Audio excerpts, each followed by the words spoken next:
Well, hello everyone, and we are now clothed in each other's presence, um, talking about clothing, fashion, all of these things. Obviously, uh, I prepared the next chapter, so now I'm a little bit underprepared for this one, but uh, I'll bear it. Um, so the thing that stands out to me about the clothing is like it's something you put on, so it's something you take with you, you can put off, right? So there's a dynamic nature to it, um, and I got this idea about relating to the space, right? And filling someone's pants, right? Or like you feel clothes as well, which you do on a slightly different manner than you feel a residence or something. Um, but I'm gonna try and have my uh, inside of the next chapter adapt to the dynamic nature of clothing. So yeah, my intention is filling the space. So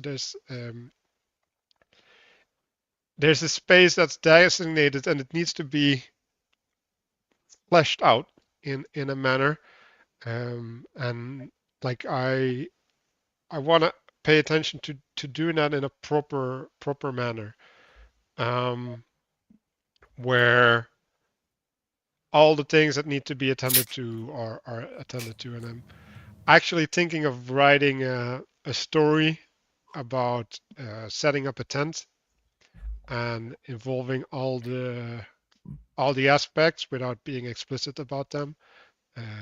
Have that as an experiment. So yeah, that's an interesting thing. Um, so Christopher, do you want to go next? Sure. I've put my intention here as look sharp.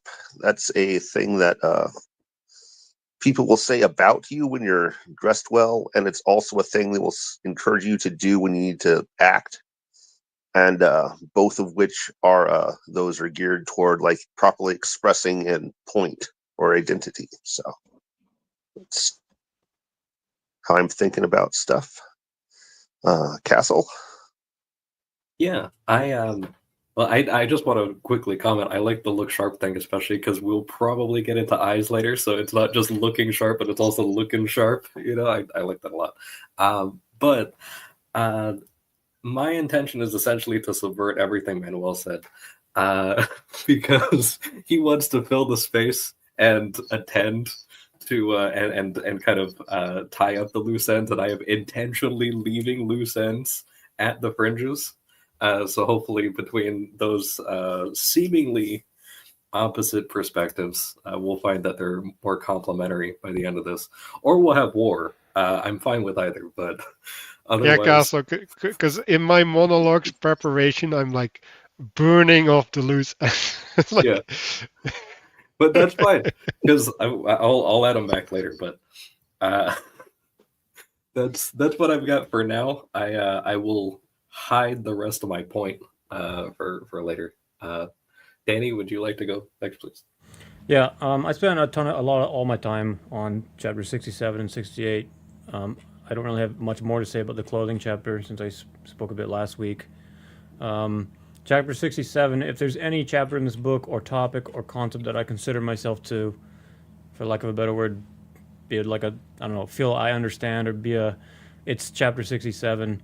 But it's also the type of, as when thinking about the eyes stuff, it's also the type of thing that is difficult to speak on, right? I mean, it's form, right? So I don't know. I could talk probably for 10 hours on chapter 67 easily. But it's the kind of thing that you can't transmit. It's talking about perception with words is, I mean, it's a difficult thing to do, and it's sometimes it's hard to just know when it's appropriate to speak and in what capacity on concepts like form and things like this. But I mean, in my worldview, intuitive knowledge is a high form of knowledge, right? And so I can talk about experiences in life and lessons. I don't know if you can hear me because things are buffering. Can you hear me? You're fine. That drop. You glitched. You're You're back. good. Okay, glitch. Alright. Anyway, so I was thinking much about intuitive forms of knowledge and life experiences and formative experiences in life, right? And the things that I know to be most true and why I know to be the most true way. All the meaning crisis stuff that we've been, fundamental to this whole world for years now, 5 years now. I was also just thinking a lot about age and things that I have come to realize with age and how to, like, I wrote out over 5,000 words in my notes, and I could talk about things that I know to be true and ways of approaching things all day long, but there's an aspect of intuitive forms of knowledge that are, you need to walk your path yourself. And so I guess my intention when we get to chapter 67, my intention will be to see how the conversation emerges and hopefully speak appropriately in the spirit of the conversation when applicable. Um, so that at a high level. I don't exactly know how to put that into words, but I'll just say listening for now. I'll leave it at that for now. Let's see, Mark. Yeah, well, I hope we get to chapter 67, but I have my doubts that that'll happen within 2025 at the pace we're sometimes going. Yeah, I mean, my intent, as always, is just to sort of look for the unseen stuff, maybe, and point it out as required. And yeah, I mean, I mentioned this before. Obviously, like the later chapters, the more stuff you can tie in, assuming you've read the basics in the beginning. Like, it's a journey. It's everybody likes a journey until they have to go on one, and then they're not so happy with it, right? And the problem with this text, because it's better than a book. It's barely a book, but it's way better than a book, is that it's not a journey with an end, right? It's a journey that leads you very much at a precipice of a bunch of decisions. And that 66 and 67 in particular are sort of in my mind, the start of the potential confusion as to, well, just what is the quote message here, or maybe what are the messages here, right? Because there aren't any. This is all about symbolism, which is about, we'll say, properly connecting things in the world so that you can tell them apart and the good things from the bad things, right? And so just keeping that foremost in the mind, especially at this point, might be super helpful. So that's my intent, is just to make that more clear, that you may think things are coming to a conclusion. That's quite the opposite of what's going to happen.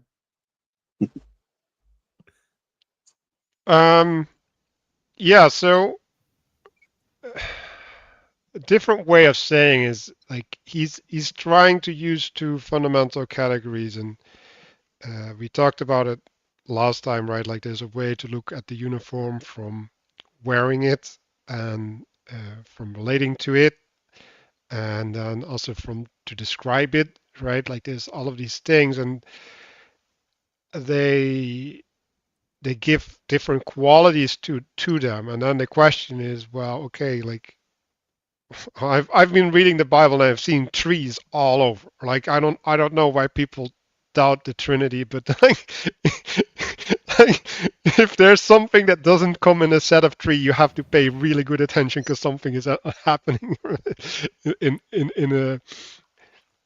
And so when we're talking about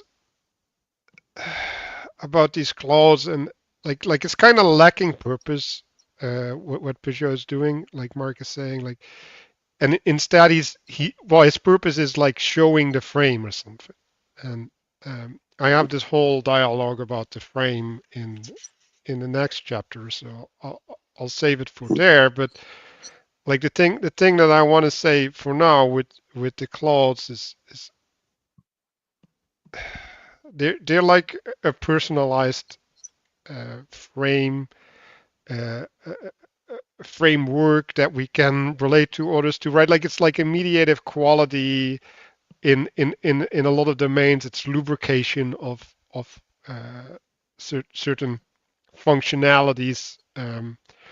Like there's a bunch of things, right? And we have this three frames. Oh, tree again, right? Like you and yourself, right? So then there's a thing where it's like, oh, it can fit nice, it can keep you warm or something, right?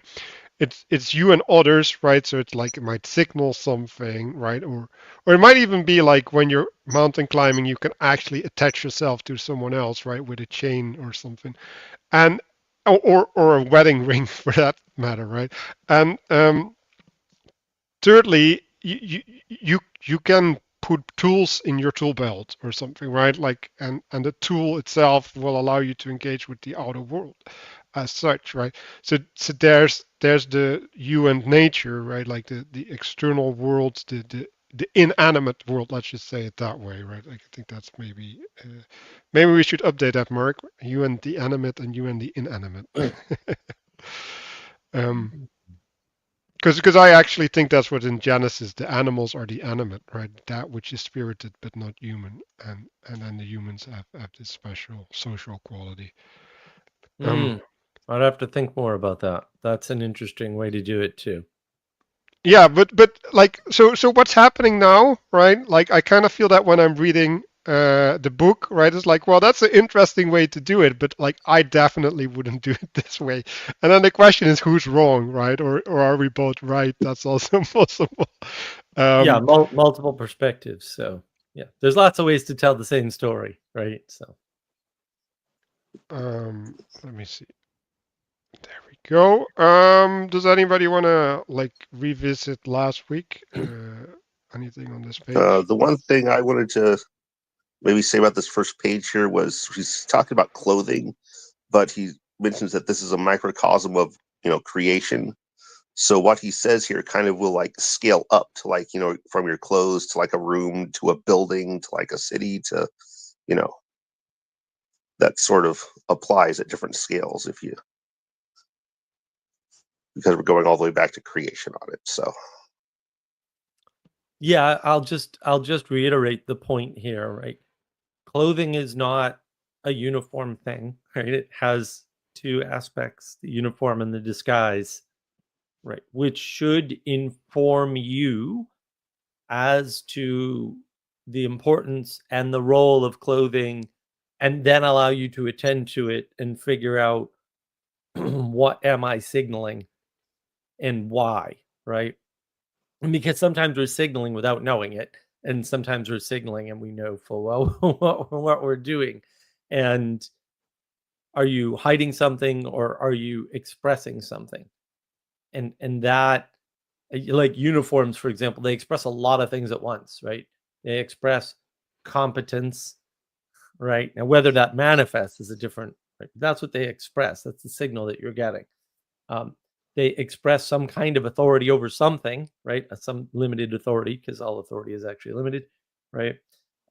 They also express a willingness of the wearer to fill a role, right? So that's, three different ways. There's more, but that's three different ways, non-optional, because they all come together, right? You get no uniform or you get a uniform and all these things as the result of the uniform. But all that stuff is there. And so you can point at yourself and say, am I disguising or am I expressing? And that's super important. And disguising is not necessarily bad, right? So it's not only spies that wear disguises, right? Clowns do as well, for example. So yeah, it's just important to keep that in mind and then relate it back to yourself, like and to others. And we're horribly confused about this, right? Like making excuses for your dress is probably just a sign of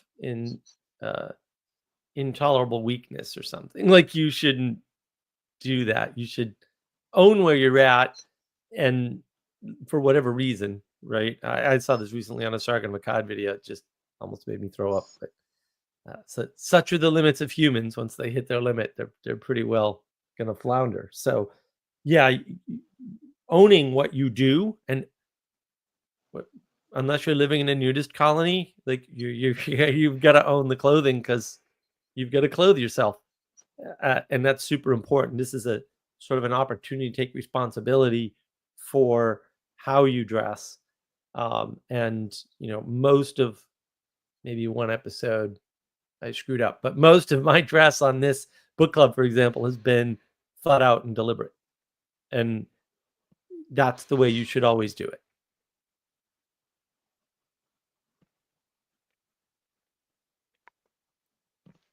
Yeah, so I think we touched on imposter syndrome a little bit last week, but I think it's important to realize that what is imposter syndrome? Well, it's not fitting your dress, right? Or not feeling comfortable in your dress. And if you're not comfortable in your dress, then that means that well, the dress does things without you, and you get overwhelmed, right? Like you don't know how to fit in your clothes, but also like the place that your clothes put you, right? So when we're talking about an intimacy crisis, this idea of knowing your place, knowing your dress, being able to make the connections required, right, to properly engage from your position. I think all of that is really important, right? And so in we lost our connection with the spiritual. We lost our connection with purpose. We lost like our connection to telos, right? And like clothes are a really good way of expressing these things, right? Or connecting to them. And they're like a cookie cutter manner of yeah, like of pre-existing relationships that you can fall into, right? You don't have to be creative in some sense, right? You can just take on the etiquette that is pre-existent. So yeah, I don't know if anybody wants to talk about that. Well, I just sort of want to riff on that. Yeah, the clothing you see around you also helps you to fight the domicide as a result of the intimacy crisis, right? Because that clothing tells you to some extent if what kind of relationship you have with that person. It might be never talk to that person. They're too important, and you'll just waste their time, because that's most often what will happen. Like just side effect of being human. It's fine. It's true for most people. And it goes both ways, right? Like, well, I don't want to talk to that person because I'm too high up the chain and I'll waste my time. Yeah, that can happen, right? And so, not everybody owes you explanations or owes you their time. Like that's not, we're giving away our time generously for free here, as we have been for, I don't know, 10 or 12 years. It feels like in this book club, which is never going to end. We finished Moby Dick quicker. What's going on? So being able to connect yourself to the world, and because as Pastor Paul van der Klee says, we outsource our sanity, right? And so relating to the clothing, the signals around us, and clothing is a really good, interesting signal. It helps us to fight this intimacy crisis. And it's good to know sort of what tools you have in the toolbox there, in my opinion. So I wanted to sort of add to what you were saying, right? So yeah, pay attention to what you're dressing like and how and why, and pay attention to how other people around you are dressed, so you know how to act, because you can't act the same way around all people. Like that's universalism. That's not great. Yeah, and you also dress yourself in mannerisms, right? Like you don't only dress yourself in you dress yourself in culture, you dress yourself in tradition, you dress yourself in what do you reference when you speak, because you created like an enchanted world in some sense for yourself, right? Like you and and and people can participate in that, right? So that when I'm talking about filling the space, that's kind of what I'm pointing at, right? Like you fill up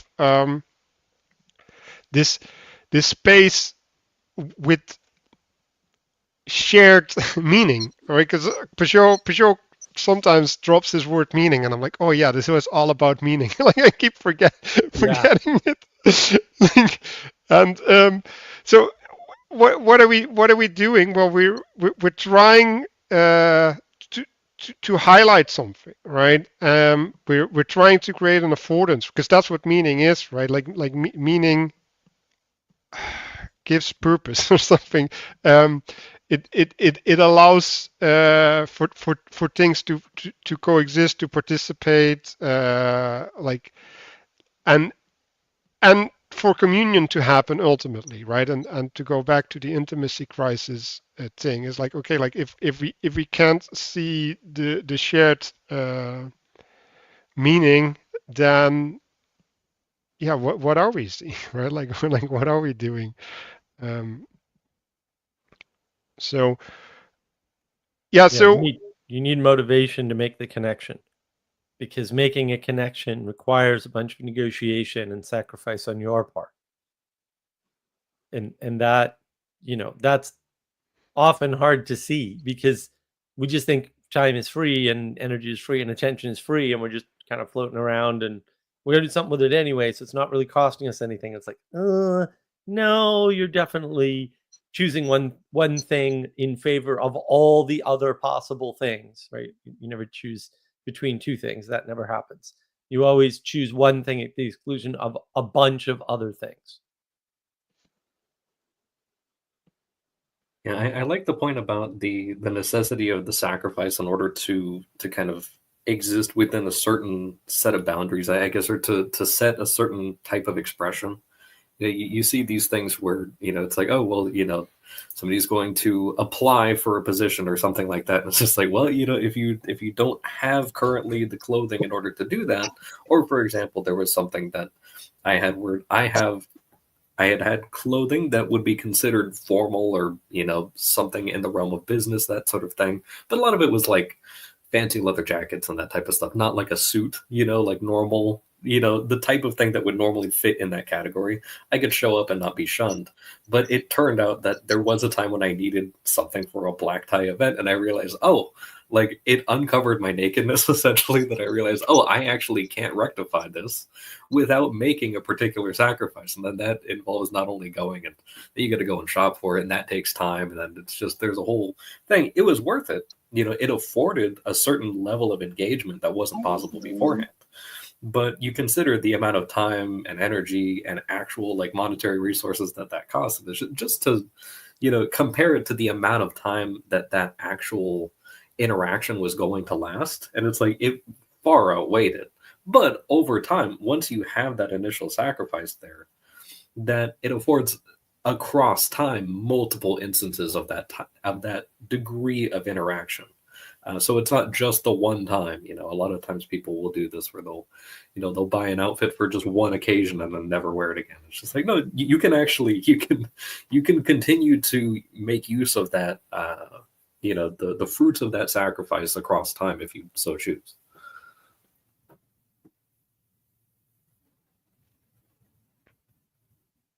Yeah, and wearing the clothing is also a sacrifice. Mm-hmm. Sometimes even for the actual, just the mobility of your arms, depending on the cut of whatever it is. Right. Well, you're also constraining your identity, which allows you to enact that identity. And I think, there's a lot of good points. Like Jonathan Pageau anyway talks about this, like, oh, everything's a struggle for identity, and I mean he's not wrong at all, but we need a lot more there, Jonathan, because it's not a struggle for identity, singular. It's a struggle for which identities win and how do we know when we switch, because it just so turns out, I don't know if anybody knows this. This might come as a shock. I hope you're all sitting down. You are a son, or perhaps a daughter, although none of us here are daughters, to someone. Even if that person is dead, like that relationship still persists. If you have children, like Christopher does, then you're a father to your children, or a mother, right? You're also a best friend to hopefully only one person. Otherwise, I think that's kind of best friend cheating or something, right? And so, like, you have all of these identities automatically out of the box. Like, they're not going away. And you can't fundamentally treat your best friend the way you treat your children. Like, that's not going to work. And vice versa doesn't work either. So, so it's not a battle for identity. It's the, having the poetic way of informing the world such that you can use symbolism to figure out how to co-manifest meaning, right? Which requires seeing all these things in the world so that you know how to interact with them. You know which identity to adopt when to get a certain job done, right? A certain goal or telos accomplished. And the struggle between those identities and switching those identities is always a conflict, right? There's always a conflict between identities, and that's what people don't like. And so they're trying to remove that by going to identity. Like, who am I? It's like, whenever anybody would ask me that question, I would be like, why are you asking a weird question? Like, I don't know how to answer that. Who am I? Like, in what domain? Like, that was always my first. And they're like, what do you mean domain? And I'm like, well, I don't know what to tell you. Like, I don't exist as one entity consistently in one space in the way that you're implying. So I don't know what to tell you. And part of clothing is to help you resolve that, right? Like, when I used to go to private school, I had to dress in suit and tie. I was the student, and that definitely made me more serious than I would normally have been if I didn't have to dress up. That's for sure. How well it worked, we can argue about later, but it definitely improved my seriousness. Because your suits are not comfortable, especially when you're a teenager, and dress shoes suck. And I don't even wear shoes anymore. That's how bad it is. Unless I need to wear boots, I don't wear real shoes. So struggling with that, but also recognizing, it helped me to be a better student by dressing differently, because I made that sacrifice, and there were a bunch of constraints as the result of the clothing, to your earlier point, Castle, right? This is all fantastically important stuff. And so that's why, it seems like a short, sort of easy chapter, but the implications in all these later chapters are just, everywhere, right? They just touch everything. Yeah, so a couple things. Like, I like the idea of sacrifice for clothing. Like, you don't only sacrifice in wearing the clothing or whatever. You also sacrifice time outside by selecting the clothing, right? So you're cultivating something as well, right? Like, putting your dress ready, all of that is like putting on your face, right? Like, it's the transition aspect, where you're going into one space to another, and it's like, well, who are you, right? Well, it's like, okay, like how big of an umbrella do you want to put yourself under, right? Like is it the umbrella of my house? Is it the umbrella of my nation, of my church, or like is it the umbrella of God? And I'll leave the umbrella thing a little bit for later with the eyes, because I think the eyes also have a lot to do with this, seeing the umbrella, but having your clothes as the yeah, what's the word I want to use? It's it's like an like a refuge or something, right? Like there's a rest in there or something, especially if you cultivated the identity, right? Like you have the Eastern idea of action, right, where you're stepping out of your comfort zone, right? Like you're stepping out of that which is established, right? Or like in here, it's like the space that's established, right? So what's your clothing? Well, that's established space that you can keep sitting in, like even while you're moving.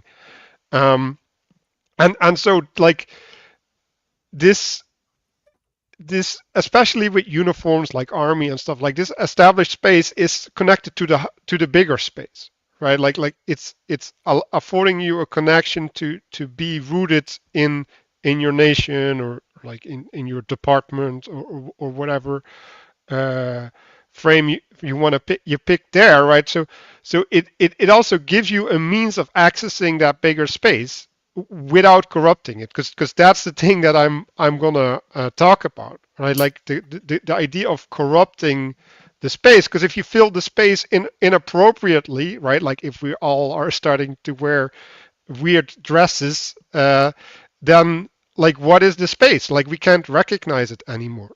And this aspect of recognition of where we're at is really important. So I wanted to mention something quickly. My connection's bad, so if this is not connecting, that's part of the reason for it. But since you mentioned, uh, oh my gosh, blending in and also hiding the point.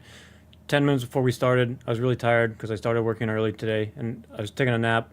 And I was thinking about why physical training is a unique, transforming modality in terms of life experiences compared to other dimensions of life. And I had, like, when I was young, I had this soccer coach who was in the British SAS. Once he asked for a volunteer, so I volunteered. And then he made me run sprints while everyone else watched, and I ended up throwing up. And at the end of it, he said, "Never volunteer unless you know what you're volunteering for." And then I didn't want to get out of bed because my alarm went off, and I was like, "Oh man," I was like super tired, like 10 minutes before we started. So I reach in my pocket, pull out Instagram to watch one David Goggins reel to get me out of bed. And the reel was when David Goggins joined his like Navy SEALs thing. He said when he joined, or I think it was that or the Rangers, but he said when I joined like the whatever it was, I got the worst advice I've ever gotten in my life, which is just blend in. And he rejected the whole concept of just blending in. He said, if I would have blended in, I'd still be 300 pounds and a loser. And long story short, my motivation for doing the whole Navy SEAL thing and becoming the world's hardest man is that I wanted to be someone who I was proud of. And it's on the other side of the suffering that I found peace. He was saying, you don't just think a certain way and get peace. You have to walk down the path and go through this transformative process and arrive at peace. But he did mention this just blending in and buffering. So okay, there goes. But because we mentioned identity, mildly serendipitous. I just wanted to kind of put that on the table for whatever it's worth.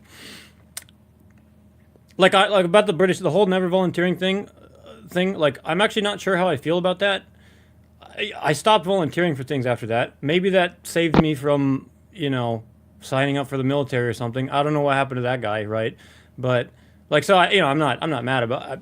That's fine. I actually don't think there's anything wrong with that life, that particular thing. And think, I don't know what the alternative life path could have been had I not. Like I remember, like in PE, for example, they'd ask for volunteers, and like I would not volunteer and stuff, right? But this idea of like rejecting blending in and I don't know exactly what you'd use. I mean, it's a part of your identity, right? It's a part of the David Goggins identity of the whole world's hardest man type of a thing.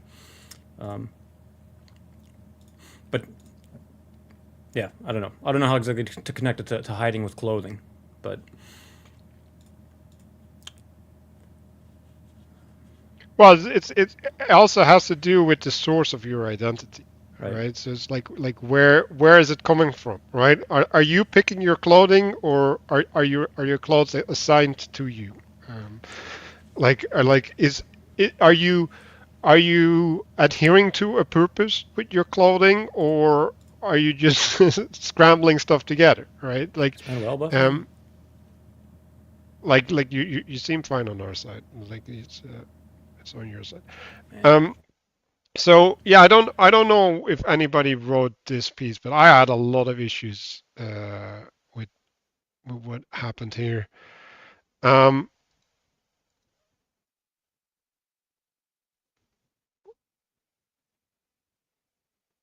What's the objection?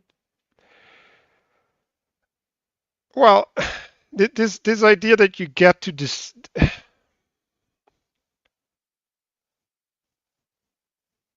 like,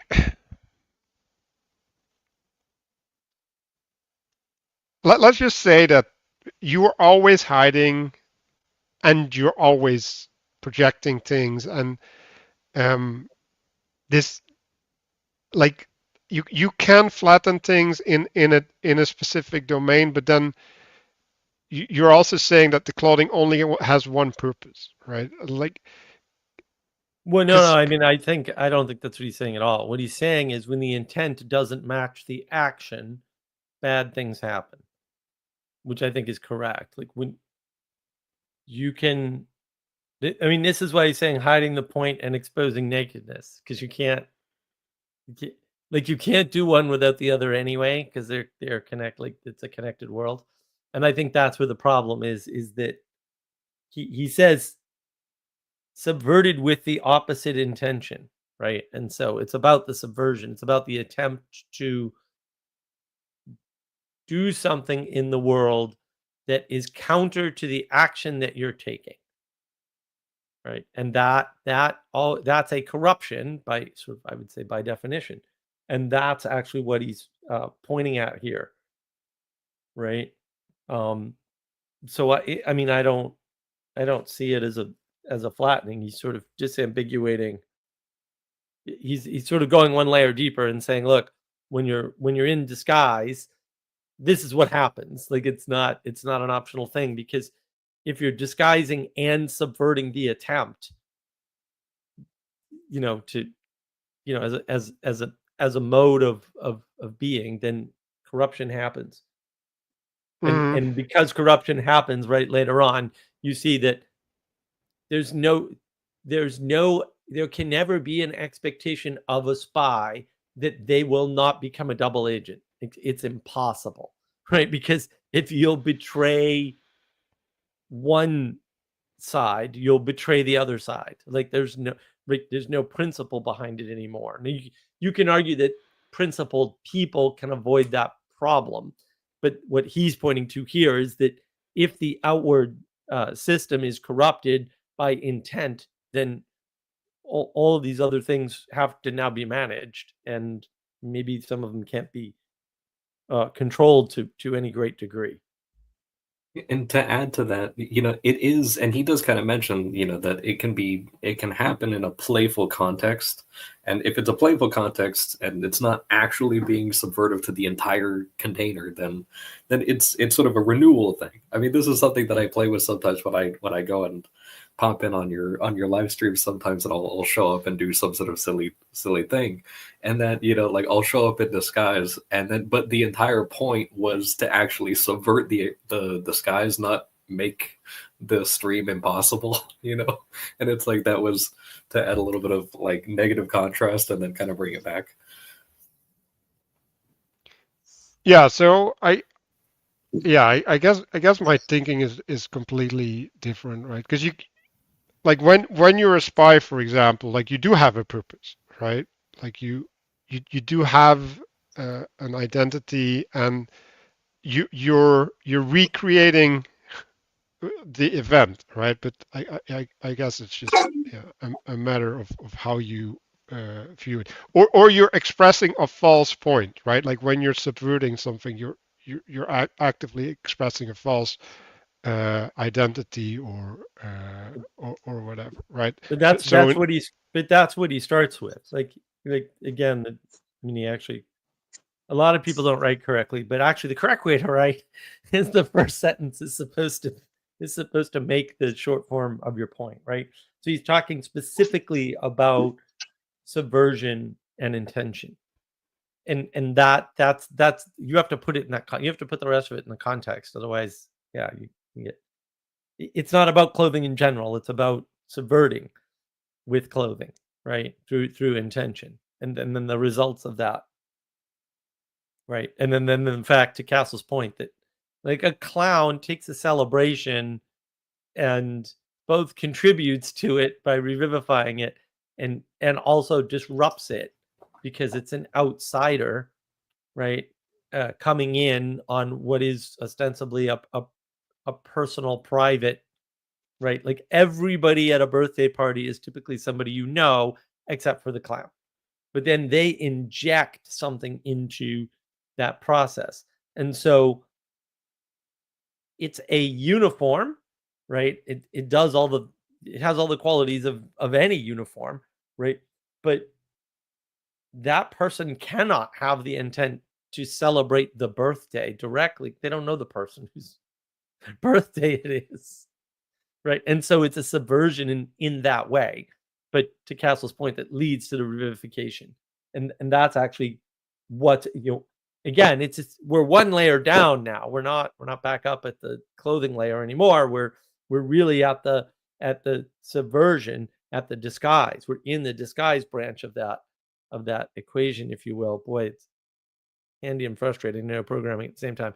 And when you're there, this is what he's talking about. He's talking about you can be there, we'll say, in good faith, or you can be there with an intention that's oppositional, and the results of that are largely a function of the context, because that's what we need to learn now is context. We're so focused on facts and knowledge and whatnot. Now we need to look at frames and context, because you can't do meaning with only one or the other. You kind of need both.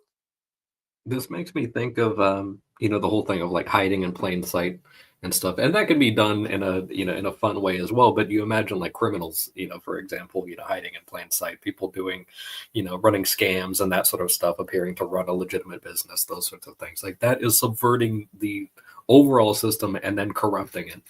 And making things more difficult for the other people participating in the system. But then you also there's the sort of thing of hiding in plain sight also when the system itself is already corrupt, so there is also subverting the system by using your regular clothing to, hide the point. So I heard this thing just this week, actually. There was a story about way back in the early centuries of the church. It was Saint Athanasius was being hunted by his government, and there's some soldiers that were coming looking for him, and they were asking around, and they saw him at a distance, but they didn't actually know what he looked like. So they said, "Hey, we're looking for this guy called Athanasius. Have you seen him?" And he says, "I have. He's just in front of you, and if you run, you'll catch him." And then they just kept running in the direction they were going and went right past him. He didn't get caught.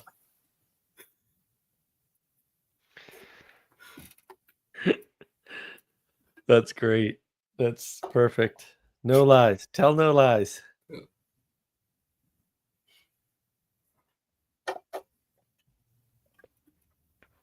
So, this idea about this spies become double agents, right? Like it's serving two masters, having two sources of your identity, right?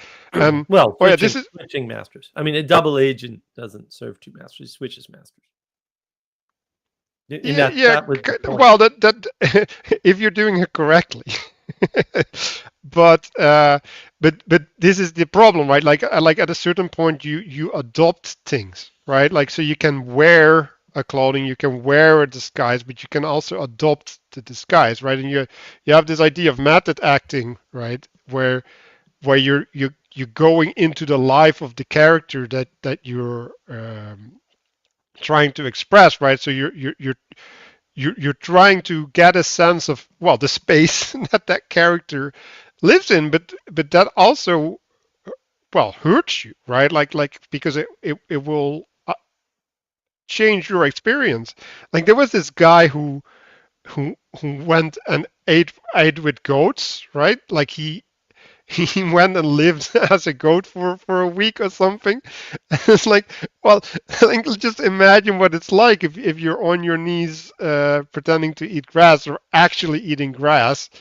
It's like what does that do to you, right? Like who are you after that? Like you can't say that is not going to affect you in any manner, right? So um, I think it's well, yeah, to go back to this double agents, right? Like what are you serving, right? Like what are you like are you serving your clothes, or are your clothes serving you? Um, and that also probably relates back to the imposter syndrome thing, right? It's um like in that sense you're even one step removed from serving your clothes, right? Like it's your you're running after after them in some profound sense, like you're trying to catch up with what's required of you. Yeah, I like the sort of switching sides aspect, or even like having an expressed intent of becoming like a multi-agent. I mean, a great example of this is King David, because he's a triple agent at one point, which is just like amazing. Because he goes and it's like, okay, he's fighting against King Saul, and then because you've got that whole conflict going on within Israel, and then you've got him going over to the side of the foreigners, and then the foreigners are fighting the Israelites, and then he's going and saying that he's fighting the Egyptians when really, or he was saying that he was fighting the Israelites when really he was fighting the Egyptians, and he's letting the other guys fight each other as things kind of go, and like he's not able to take his place as king yet. So you really have all of these things going on, but he's still maintaining his tie to the initial principle. But because he's out there in exile, like he's just like everything is just happening around him. Like actually everyone is more or less against him, and everyone kind of thinks that he's either on their side or not. So that one's a really interesting one to like. I'm not going to do a whole thing, but that one's an interesting one if anyone wants to go through and just see his kind of interaction, like waging war before taking over King Saul's position. It's very interesting.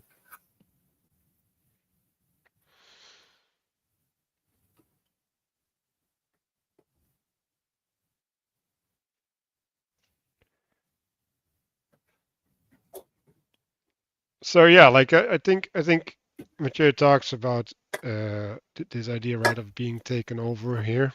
Um, and so I guess with everything that you adopt, right? Like because also when you live in a house, right? Like that house can also take you over, right? Like it can also start ruling you, right? Like the same goes for a job or whatever, right? So there's I don't know, there's obligation, a responsibility with the clothing. I'm now thinking of fairy tales. Is there fairy tales where the clothing take control of people?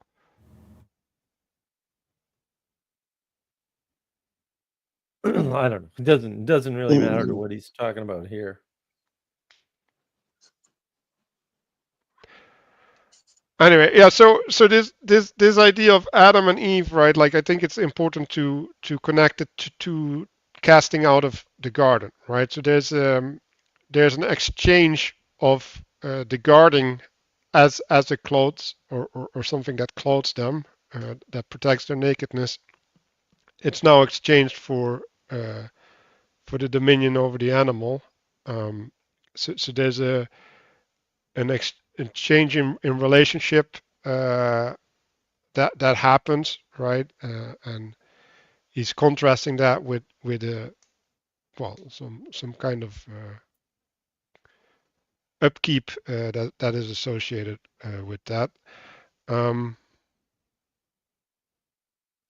I'm not sure if it's a fairy tale, but the Emperor's New Clothes might map onto an interesting sort of subversion of this, or that he's clothed with what he's spiritually clothed in many ways. He's convinced that he's been clothed, and he just walks around naked, and that he believes that he's rectified. And now, of course, he's been exposed by someone who's essentially a spy, like that has subverted the kingdom by doing this. But yeah, a lot of this symbolism is in that one. Yeah, I like this. What's the guy who made everything into gold? Midas. Midas, yeah. Like Midas also has in some sense like he's clothing the world in gold, but in that he also creates an intimacy crisis, right? Like he's unable to relate to anything anymore because it all gets reduced to this one quality. Yeah. He seals it. Like he's sealing everything. Well, but yeah, a bunch of things happen, right? So his highest value is gold. He turns everything into his highest value, and now he can't relate to it anymore. Mm-hmm. Yep. Yeah, and that's a good intimacy crisis story right there. Yeah, and I mean it's also idolatry, right? What caused the intimacy crisis? Well, I mean idolatry, right? That'll do it. There's lots of things that'll cause the problem, but I mean I think the important part, especially here, is the rectification of materiality with reason and the renewing with primitive nature, right? So we've got that. It is, by definition, because there's only two of them, dualistic aspect to the garments, the clothing. But then the more important part is the fact that that you need fringes. And I think again, a lot of people sort of live in the flat world, and they want to fringe out everything and reduce it down to, oh well, clothing is the woven cloth, and plus the fringes, right? Because they're universalists. But the fringes are the boundary, because that's what they are. They're a boundary between the clothing and everything else. And that's the important part, is we're talking about three things here, right? There's two separations going on, not one. It's not like clothing separates you from the world. No, the clothing uses the fringes, and the fringes separate the clothing from the world, right? The clothing separates you from the fringes. That's really the best way to think about it. And that way you're not trying to universalize. You're not trying to get rid of the fringes. You're not trying to make everything a fringe by getting rid of the clothing, right? Because then you're squishing the world down to two things again, and that sort of binary thinking. I see Navigating Patterns. If you want to know more about binary thinking, that sort of binary thinking is the flattening of the world, is the cause of the intimacy crisis, right? And so clothing is very instructive in explaining to us how reality actually functions from our phenomenological experience, if we want to put it in those crazy terms. Yeah, I'm now thinking, don't they have like knots with then the loose strands flowing from them? They can. I don't think they have to. Because it's. I mean, they have knots at the end, right? Because the purpose, to some extent, the purpose of the fringe is to be sacrificial, but also it's knotted to close off the clothing, right? Like that's the end of the clothing, and so it has to be done differently than the rest of the cloth, because it's beginning points and ending points actually are different from the middle points. That's why we have them. And to the point here, right, with the Sabbath, that you're addressing the rest of the cloth. Like that's what you're doing.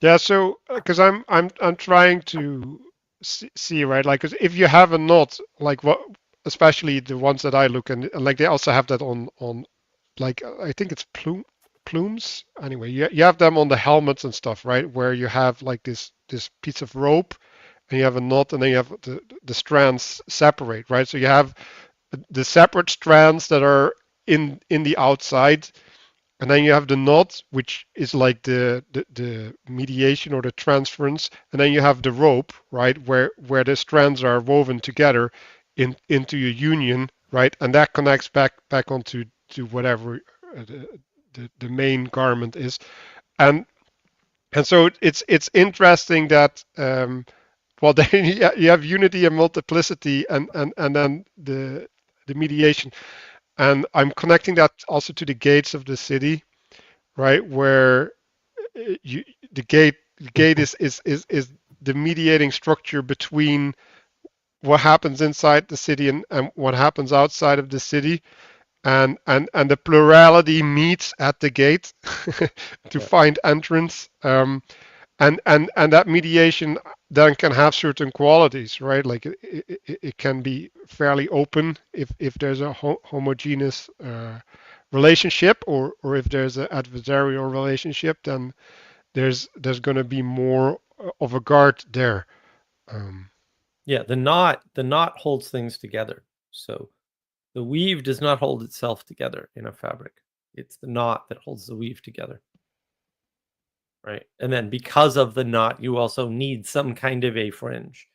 And what we tend to do in, we'll call it recent society, is we fold the fringe over so you can't see it. And that's why you need to hem your pants, or you can hem your pants, right? Like that's what that's all about. And hiding the fringe is, something to think about. But the knots are just the same problem at the self-similar fractal scale below, right? It's just and then the knots hold the fringe to the weave, and right, and so you're zoomed in, and then you zoom out again, and it's like, oh, just think about this in terms of clothing, fringe, and everything else, right? And you can zoom out again, right, and think about the city and the gate, and sure, I mean that's valid, but yeah, I mean, yeah, he says this, it keeps it from unraveling, right, the loose threads at the margin, right, and it also creates a problem, right, because part of the purpose of fabric is that it's harder to get properly woven fabric caught on something, right, but the fringe is more likely to get caught, but that's also why it's sacrificial, and that's also why you shouldn't hide the fringe necessarily. Wanted to just give a quick real life story. It exists on Castleman's The Emperor's New Clothes. I mean, the moral of the story is the conformity which flows down the hierarchy from the leadership at the top. One time I was driving to Dallas to interview at Company A, and I met up with a friend of mine, the old college friend that worked at Company B. He's like, you should come interview at my company. I was like, no, I'm not prepared. Don't know anything about your company. And he's like, have you ever, the myth of the emperor has no clothes? And I was like, no. And he's like, okay, well, just tonight, study that myth, and you'll know everything that you need to know about our company. So what he was saying is that our product is BS, and its value is entirely based on perception. They sold safety training credentials. The product doesn't actually keep anyone safe. It lets the HR safety people check a box, and that entire ecosystem's bureaucratic, right? So the heuristic is see the angles of things. If you think in terms of right and wrong, it'll create internal friction that slows you down. But what he was saying is like, no, don't actually study the company. Study the myth tonight. And think in those terms. And it's actually incredibly useful advice, pragmatically, kind of dark in some aspects, which take time to elaborate on. But that theme of the emperor who has no clothes, that's part of the influence of leadership, and the clothing, so to speak, that they wear is very influential.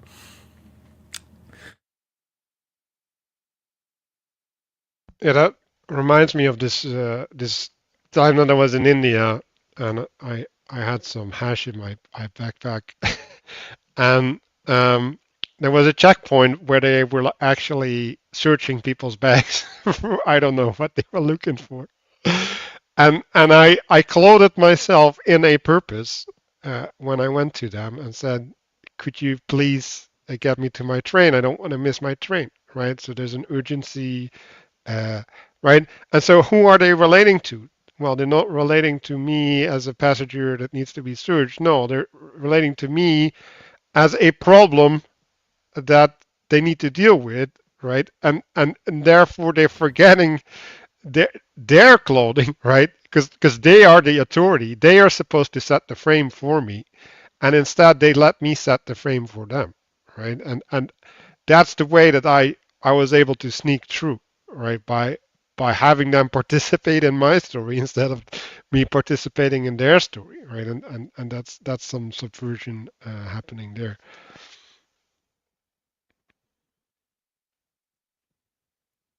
I think it reminds me. I had it was kind of a little bit of a reverse. There was this one time, especially back in my late teens, or maybe I was like 20 or something like that.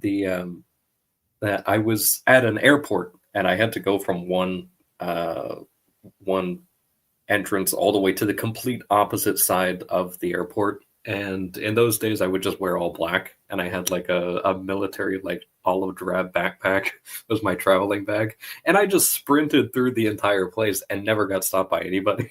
And it's just like I look back and I realize I looked really suspicious, but that kind of like that was also very revealing, I guess, on the part of the security as well. That it's just like you just let me do that, like I was not doing anything wrong. I probably had just like a bottle of water and some clothes in my backpack, but they didn't know that, and that's yeah. There's an element there of also being, I guess, especially if you're wearing a uniform, kind of getting caught with your pants down by not wearing the responsibility, not being clothed with the rules associated with the uniform. Yeah, and the other side is just acting like you fit in, right? So if you adopt the mannerisms of the space, then you're not seen as alien, right? So you just if you just well, and that's what confidence is, right? It's like and maybe this is actually why they're afraid of strong leaders. I think now, like, because a strong leader basically acts confident, right? And now how do you judge a confident person, right? Like that's a really hard question, because like if it's false confidence, then like yeah, they're leading you astray. But if it's justified confidence, then like you should follow that person, right? Like so. It's,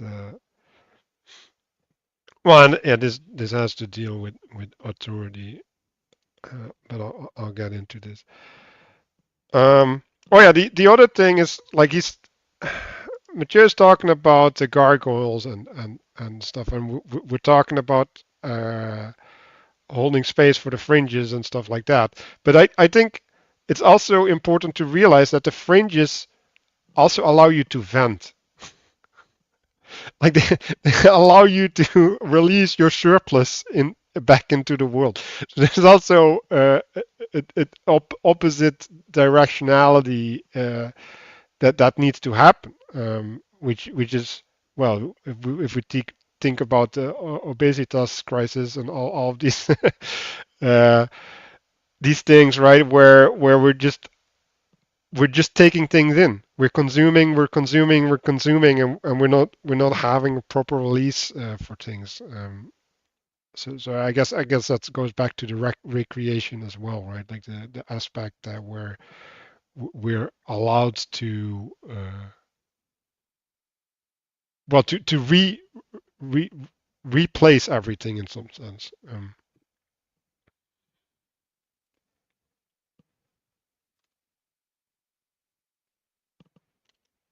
So if we're going to the mixture of wool and linen, so linen is from plants, right, and wool's from animals. So I'm not going to go into the implications of that because I can't. But he's talking about that mixing is encouraged at the fringes or the margins, right? So there's an appropriateness and an inappropriate means of exchange, I guess, right?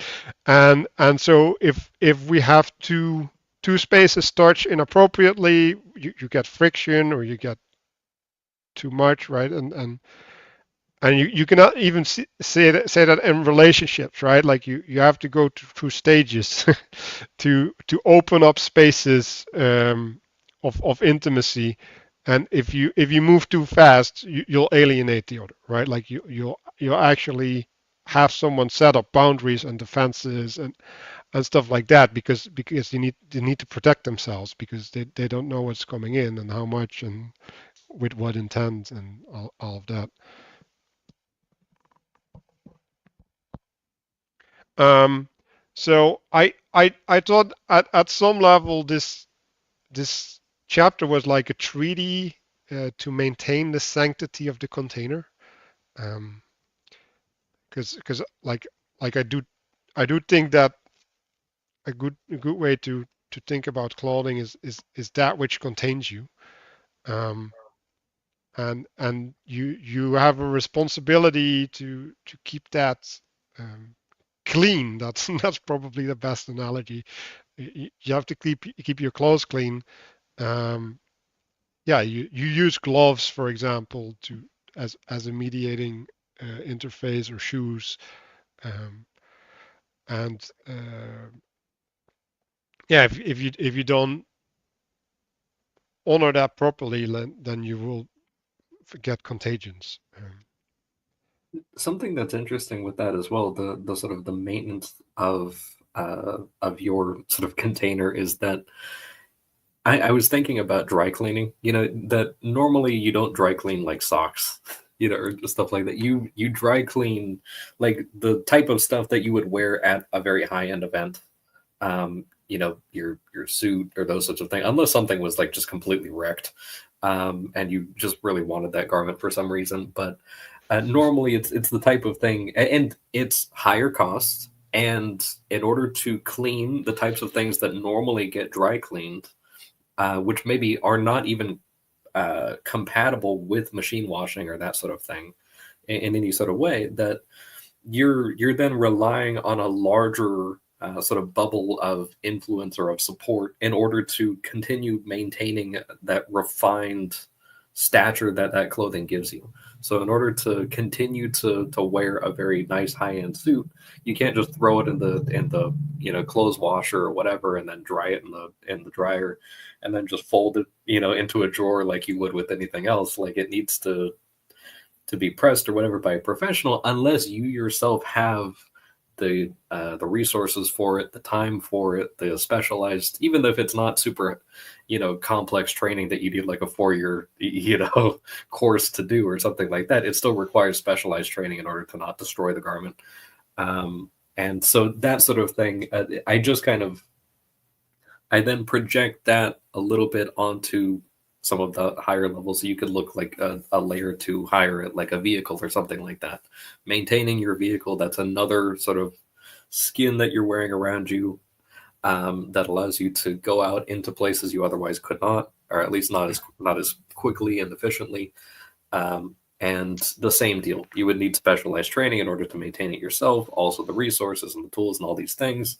Otherwise, you require relationships and resources to kind of sacrifice in the direction of getting the services that are offered by that sort of thing. Yeah, and just to kind of wrap this up, I mean, I think that, you know, part of the real point here is clothing is a signal to others, a signal to yourself, right, to kind of keep you constrained, but it's also the representation of proper integration. And the fringes need knots to keep them properly mixed. It just is what it is. They don't like that, and maybe the clothing doesn't like having knots at the end, but it doesn't really matter because that's the proper orientation of reality, effectively. And I think understanding that is actually fundamental, right? It's super important that we get the idea of proper integration, because the intimacy crisis ultimately is an improper integration, or won't allow for proper integration. And so when you don't have proper integration, you're going to have an intimacy crisis, which you're definitely suffering from, which also, you know, causes the meaning crisis, we'll say. And that's really what the point of the clothing is. It's constraint, signal, integration, right? and that bleeds into things like identity and proper placement and domicide and or fighting domicide anyway, and all that stuff. And so I think like the disintegration of clothing back to, you know, t-shirts and grubby jeans is not good, because you can't differentiate people in a crowd like that if those are the only people you see. Right? If you see other people, then you have some differentiation. Yeah, it doesn't solve the problem of bad actors, right? But it does solve a bunch of other problems and makes the bad actors less likely and more obvious, right? A guy in a suit who's ripping people off is a lot more obvious than a guy, you know, looks homeless ripping people off. It's like, well, of course he looks homeless, right? Oh, right. And so it's important to have that signal in the world. Yeah, and I think also with your clothing, it also gives you some semblance of security, right? So you get a clear idea of what is negotiable and what's not. Like as a cop, right? Like you can't be corrupt, right? Like there's just things that you can't do. You have to follow the law, and that frees you up in some sense, right? To do other things. You get to like have that resources, that attention pointed towards the task instead of having to negotiate that with your outside the whole time. Are we good with this? A little bit? Okay. Yeah, let's do it. Let's go to the eyes. Yeah, so the first thing that comes up for me with the eyes is that it's talking about awareness, right? Like it's using the word knowledge. Um, so knowledge is in the biblical context. Like I look at it at a sense of participation, right? Like so when you know something, you are defined by it, and you are defining it with your participation at the same time, and then something higher gets revealed in that process. So so the like the eye is in some sense the affordance or something for that to take place. You need to see it in order to relate to it, and maybe Danny wants to talk a little bit about intuition here. Um, but there's a seeing in the sense that you can describe it, articulate it fully, and there's a seeing in the sense that you see your place or you see your relationship to it, and then what is eventually the thing that you're connecting to is going to remain veiled to you, right? But you can still stay true to it by yeah, I don't know, like looking at its spirit. Like I don't even know. I don't want to try and define that, but um, there's a way in which you don't have to see the fullness of something while you're still allowed to relate to it.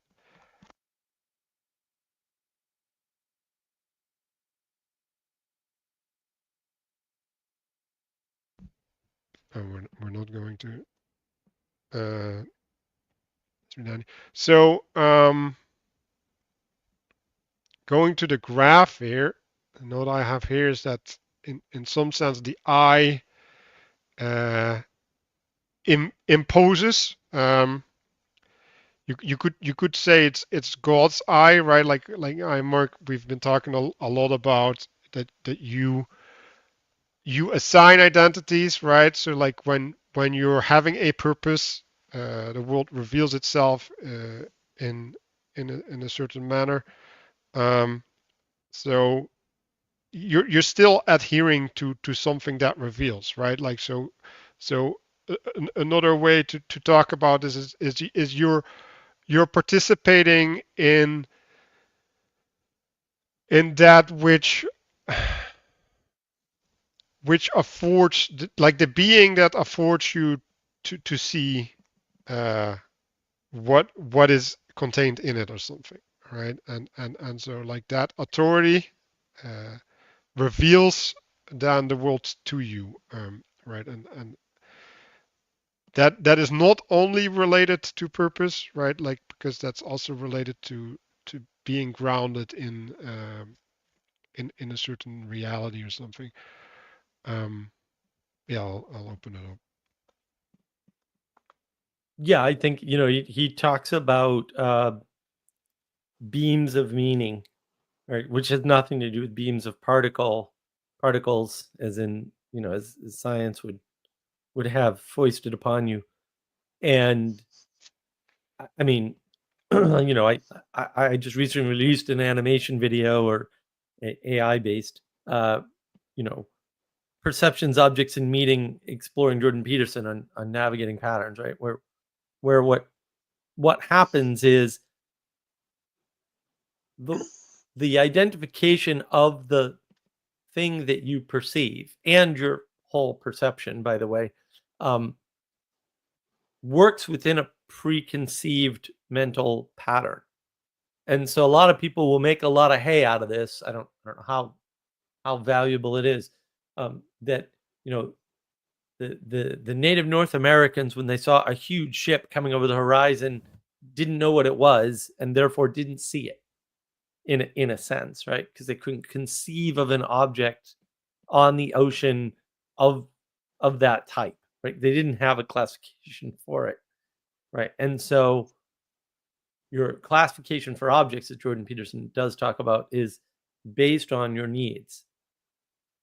When you're running in the forest, you're not seeing every tree, and if you need to sit, you don't see a tree stump, you see a sitting space. And so that's actually really important to understand. That's the beams of meaning going out into the world and searching for the thing that and maybe there's more than one thing in the moment, right? This'll do, that'll do, this'll do, that you require for whatever immediate purpose you have. And that's what he's talking about is, you as an agent in the world are taking your sight and using it to scan the landscape for something specific. And when you do that, one way to look at this diagram is to say the landscape comes into focus for you. And so that part of this diagram, like you could just label identification underneath, you could put focus. Things come into focus when you are able to identify them, because the act of identification, the act of focus are closely related. They're not the same thing, two different words, but they're closely related in that way. I mean, Yeah, attention I is think- huge. Go ahead. No, go ahead. Well, I mean, attention is obviously a huge and general topic, but Peterson's famous for saying if there's one thing that you could learn from the entirety of your college education, it's that you don't know what controls your attention. That's the gorilla and the white and black team basketball experiments, right? You buy a red car, you start seeing red cars, etc. in the world, which is, a profound thing. But on this right-eyed knowledge thing, part of the reason why I elevate intuitive forms of knowledge is that I think if you can't see the discrepancies of almost any cognitive system, I mean, I really just think that maybe it's just an intelligence thing. I don't know what it is, but I tend to think that it's if you can't see the limitations of many cognitive systems, I think that's a strong evidence that you're blind to things that control you, right? So like but Peterson's famous for saying, why is it so hard to sit down and study? And you get, there's all these personas and subsystems inside you that distract you all the time, right? And even reading Plato can't save you, which is, I've never read anything better that is more clear about, form, which he explains these things through dialogue and comedy, not through exposition. But in a world, in the university setting, for example, if you say the words philosophy of science, you'd be discredited and mocked. Because and the same people who generally would do that are stuck in a box. And one thing I was thinking about was like the woke, like when you see somebody who uses the same tools of saying, well, I'm awake, or I'm woke, I see clearly, right? but yet you can perceive that they're ideologically possessed by a different set of axioms, and they don't understand the processes of that they're trapped in themselves, right? It's telos smuggling. I mean, that's what woke is, right? Woke is telos smuggling, and it's part of it is not being open to the concept that there's a world of forms where there are things that are more true, right? And I mean, communicating that with words is difficult.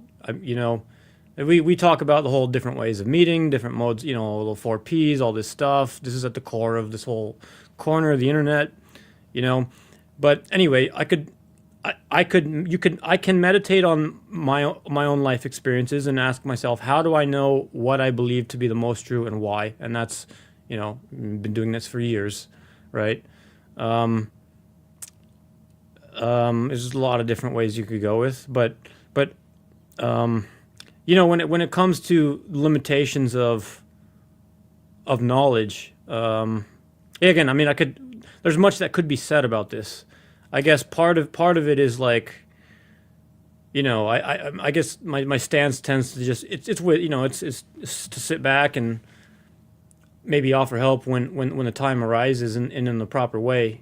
And there's I mean, Manuel has a lot of experience of discussing how to see where people are stuck, you know, what the next steps are. This is a huge topic, so it's almost difficult to even drill into, especially if you've been steeped in it for so long, right? We've all been talking about attention for years now, you know. So it's the kind of thing where it's, what can you even say that would be even useful, right? That people, that not everyone knows already. That's all over the place. Well, that's assuming they can understand. I mean, just because you can understand doesn't mean anybody else can understand it, and that's usually where people go horribly wrong. Like you can chat to stupid people about all kinds of things, and they'll never understand any of it, and so it won't work. And you can demonstrate it to them, and they'll never understand any of it. And so the discernment is, what layer of communication can they deal with, and what layer of detail at that communication can they deal with, right? And how do you leverage that to get them where they need to be, which is a much different set of problems, because there is no objective material reality to refer to and say, see, over here. And once I give you the eyes to see, because you can't give somebody eyes to see, you'll see the world the way I see the world, and then therefore you'll agree with me. Now, that's the scientific premise. You'll hear John Vervaeke pull that trick. You'll hear Jordan Peterson pull that trick. All the materialists pull that trick. It's the only trick they have, right? They haven't bought in to the premise of this book, right? So we kind of have to go back to the title. It's The Language of Creation, Cosmic Symbolism in Genesis, right? And so you have to buy the Genesis part in order to understand any of what's in this book. Like, otherwise it doesn't work. And when you constrain it to that, you say, okay, well, this is just the symbolism of the eyes. We don't really need to touch on attention at all. We can just say, what's the symbolism of the eyes? And how does that small nugget relate to, you know, how do we understand the relations that we can make to the qualities of the world, right? And then that makes the chapter, you know, infinitely, in my opinion, more digestible. Because yeah, the problem with talking about what John Vervaeke would see as relevance realization, and I don't necessarily disagree, is that you're talking about everything all at once, and you can't do that to any great effect. It sounds good though. I mean, it's very enchanting, right? You can woo the words all day long and talk in abstractions and sound happy and excited and, you know, whatever. You can inject whatever emotional valence you want into that, and it all sounds very important, but it's not pragmatic. And that's right. But Genesis in particular is supposed to be the pragmatic basis. Like, if you understand nothing else about the Bible, you can operate on Genesis alone with enough symbolic understanding of it, like, for real. And that may be all you can do. I don't know. There are people, right? And so you don't know if you're in that set or not necessarily. There may be people that can only, right? And so, like, connecting everything for them wouldn't help them, but it would hurt them. So you have to be very careful. That's why I don't. So I'm always reticent with these book clubs, because I'm like, well, I could just blow out everyone's brains with connections. That's not hard to do. But you don't want to do that. You want to link it back pragmatically to how are we relating this to the world, and how are we relating ourselves to the world and to reality. And so the idea of identification being related to focus in particular, with this diagram, and the fact that there's more chaos until identification occurs, right? And so identification is about reducing chaos in some sense, right? Now, the woods are equally chaotic whether you're in them or out of them, until you have a goal when you're in them. And now all of a sudden the chaos of the woods is reduced, right? Because maybe what you want to do is cut down a bunch of these trees and build a clearing. Okay, well, that's a thing you can do. What you can't do is just engage with the woods as like some random place that is full of potential. Like, I agree. Who cares? Like, I don't know. Like, that full of potential doesn't have meaning, right? It precludes all possible meaning. And so you have to constrain. All right, so why are eyes important? And what are the, to use Vervaeke language, affordances that we get from thinking about them in terms of beams of meaning, right? Because with the saying, eyes are the windows to the soul, right? Absolutely 1,000% true. Not everybody can do that trick. Like, I can look at people's pictures and tell you if they're psychopaths. Like, it's not that hard for me. Other people seem unable to do this, no matter how clear and obvious it is to any number. Like, I know a bunch of people that can do that trick, right? Not most people can't do that. I don't know why, but they, everyone's got different skill levels. So figuring out how to relate to the symbolism of the eyes is very important, but it's also important not to widen it out into a larger discussion on attention as such, because that's not what he's discussing here, right? And you'll just confuse the issue. Right. The first thing that came to mind on this page was humility, or being open to that you don't know, is a starting point to the idea of being awake, or this this diagram here of learning or improving. When I think about the high level topic of what's most true or what's most meaningful, how do I know that I relate to this stuff? I think in terms of common denominators, things like sobriety stories, or quote unquote spiritual transformations of like things that are powerful for people. When they say, when people tell stories of how they find meaning, like sobriety type of stories, or stories of people doing hard things, right? Like the David Goggins things, like. And so I think both of these things will engender humility, right? The same thing with the type of... They can. They don't necessarily do it. Of course. Yes, obviously, right? But also it's the same thing with other processes that people report being useful, like something as simple as cleaning a room. It can be a humbling exercise when you realize that maybe it takes more energy and your agency levels are lower than you thought. I mean, this is Peterson says a lot of problems are caused by not looking low enough, right. And so there can be, I think that, I mean, the being humble is, I mean, that's I think it's a prerequisite to but like I think that's things don't really humiliate you. Like, you don't get humiliated by cleaning your room, because I've done it plenty of times. It's like, oh, I'm cleaning my room and then I don't finish it, and I just brush it off. Like, I'm not humiliated by that at all. Like, not even one bit. Because I don't care. And like, that's the issue. Like, I don't care. And caring is the issue. Right. And like, because if I care, I would humiliate myself, right? Like he who has a why can bear anyhow. But you have to have your why. You have to have a why.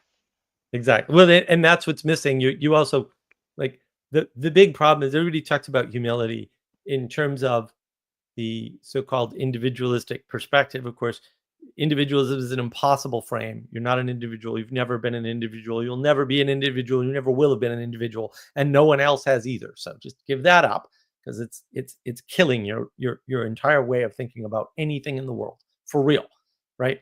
That perspective is garbage. You can believe that interfacing with things and maybe interfacing with new and interesting things is somehow going to alter you. Most alterations, however, come from other people like pointing you at things and then you listening. And the problem is always you listening.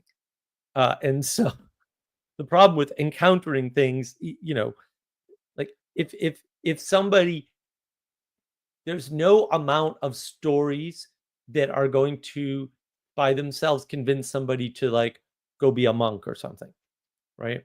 There might be some attractive qualities, and most of the people that talk about this stuff, they never act on it, right? And there are exceptions, because there's always exceptions. That's not interesting, right? Don't bring up exceptions. Boring. Everything has exceptions. I'm not interested in exceptions, right? So what usually does that is somebody else telling them, no, this is what you should do. And so it's the humility towards other people that you know, and hopefully that humility is engendered by your trust in their decisions, right? And you have to be willing to be told what to do by somebody who sees the world differently. I'm possibly almost certainly better than you do, or at least that aspect of the world. And that's where the problem is. Nobody wants to be told what to do or how to think. And that's what they desperately need, because they obviously don't know, or they wouldn't be seeking, right? Like, this isn't that hard to figure out, and nobody likes that answer. I get that. Also, that is the only answer. So you might want to, whether you like the answer or not, kind of figure it out. And it just, a lot of people do this, right? Because a lot of people will tell you things like, well, I can't afford a house. And then you give them a house they could afford to buy easily. And they're like, well, no, I don't want to move. It's like, well, look, what you don't want to do is change, right? What you don't want is what you say you want. You don't want what you say you want. That's you trying to fool yourself by lying to me, right? And that's why the symbolism of eyes is important, because then you can see the limits of your eyes and go, oh, I don't have eyes to see something, and I don't know what those somethings are. And that's why this chapter is important, right? Because it gives you a way to relate to how your eyes work, which should give you a way to relate to how limited and constrained they are, which should give you an insight into how limited and constrained you must be, not other people. Screw other people. They're not important. You're not changing them anyway. I've been trying to change Christopher forever, and it just doesn't work, right? And so, but it's important for you to relate to this in terms of, what am I missing, and how can I get that from others in a way that maybe I'm not comfortable with, but I can accept? Because most of it is just acceptance. Like, most people just won't accept good advice, no matter what good advice you get, or no matter where it comes from, right? And they're more likely to accept good advice when they can do it on their terms, like YouTube. Well, I can turn on David Goggins when I want, right? But the time you most need advice is when you don't want it. And you're never going to get that from the internet, right? And you're not going to get that from friends who are too nice to you either. You're not going to get that from tolerance at all. You're not, right? There's all these places that you're not going to get that from, and it's most of the places. And that's why a good friend will stand up to you against your own will to make you better, despite the fact that, look, that ain't no fun, and nobody likes to do it. Like, nobody likes to tell their friend that they're being stupid. Like, people just don't like to do that, right? Because I do. Well, except for us, Manuel. But we're not talking about us. We're the exception. I'm not interested in outing myself as the exception either. So. but it is still uncomfortable. Like, I still don't like it, right? But yeah, I mean, I tell people all the time. They just get very upset and call me mean, and I'm like, well, that's fine if that's how you want to deal with it. Also, still true, and you can have niceness or you can have truth, but you got to pick one, and I'll take the truth. Thank you very much. Right? Like, so it's a trade-off. But the eyes to see is important. Nice truth, please. Yeah. The symbolism of eyes to see is important, so you see the limits of what eyes do for you and what they cannot do for you, what other people have to do for you, and that you just have to submit to, because you don't have eyes to see everything. No one does. I want to add something to that because I really like the point about the unwillingness to take counsel on things. I mean, there's this old tradition that disobedience is the form of pride that is actually like the root of every kind of bad behavior, and that and I mean, to your point, if all you understood was Genesis, like this maps, but there was a story that I heard this week that there was this guy, I want to say it was in like the 50s or 60s, something like that.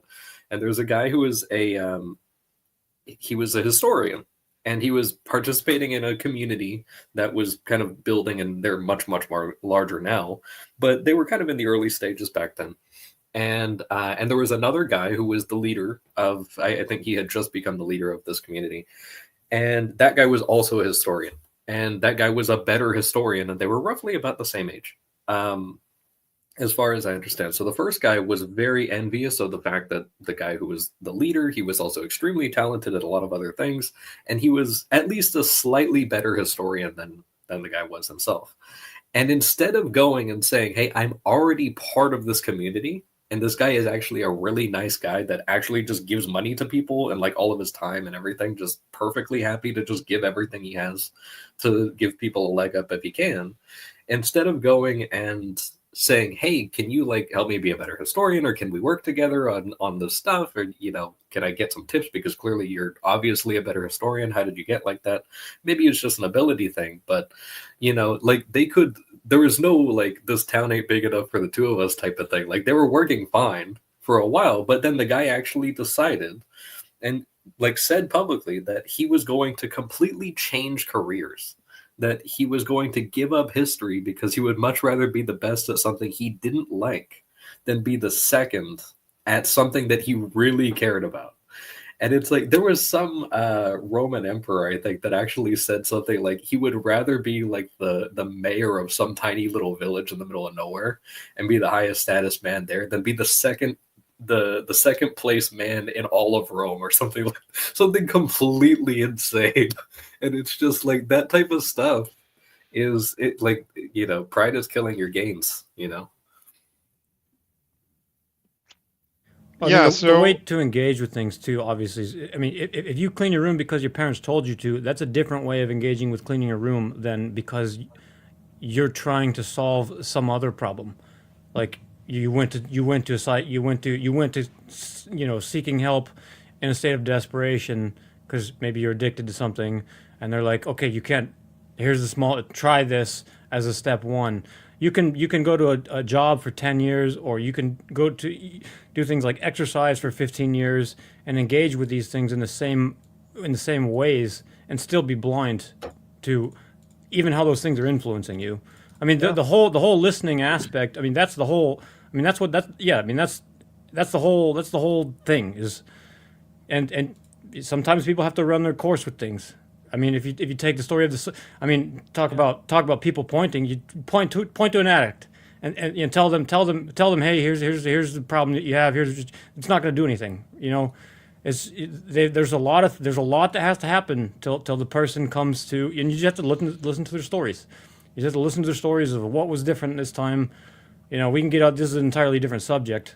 Of listening, but I mean, it gets anyway. There's a lot of different ways to tie this back to ways in which the culture, like I mentioned, the whole let's say philosophy of science. There's a lot of ways where there's like fundamentals of not being open to poetic, lacking poetic tools and their influence on the culture. We could draw a lot of those lines. One of which could be maybe concepts like what is grace, what is prayer, what do those things need? Like if you think about what an average prayer might look like, in treating God like a slot machine, give me clarity, give me peace. Danny, A prayer like that's not helpful, right? What you need to do is take this book and relate it to you. You don't need to relate it to anything else, and that's really that's the key. What you don't need to do. You don't need to worry about why you're cleaning your room. You need to learn the lesson of cleaning your room or not and do it anyway. That's what needs to happen. You don't need to understand the liturgy you're involved in at church, but you do need to attend it. You need to participate in it. Your understanding is optional and unimportant, actually. And Well, that's where people get caught up in the arrogance of needing to understand things that they can't, because one of the things that's demonstrated here is that your ability to categorize is limited. Limited. You can't do it with everything. Period. End of statement. Full stop. The things in the water, you can't categorize. Why? The water's chaos, to Jordan Peterson's excellent point. Look, we're done with that subject. Like, now it's over. Like, you can't say anything more about the water. By definition, let's move on, right? Like, and that's what people go, oh, but really, we've since categorized the fish, and incorrectly, by the way, right? And but why did you do that? That doesn't relate to your life. You didn't need to do it. Cut it out. It's like wasting time. Get back to the liturgy. Get back to doing things without knowing. That's fine. Like, that doing things. I used to say this all the time, right? The man who knows everything and does nothing is worthless. And by worthless, I mean worth actual zero. Actual zero, because knowledge has no value in the world. Knowledge of that type, propositional knowledge. Right? The man who does everything and knows nothing, right, is at least valuable. And this is where it's the asymmetry of that extreme hyperbolic statement, right? But it's that way to demonstrate something, which is, yeah, you got to do things in the world, because knowing things about the world doesn't do things in the world, but it does preclude you doing things in the world because you're wasting time on a distraction, which was the topic of the live stream on Navigating Patterns last night. You're wasting time with distraction. You're getting distracted from action in the world.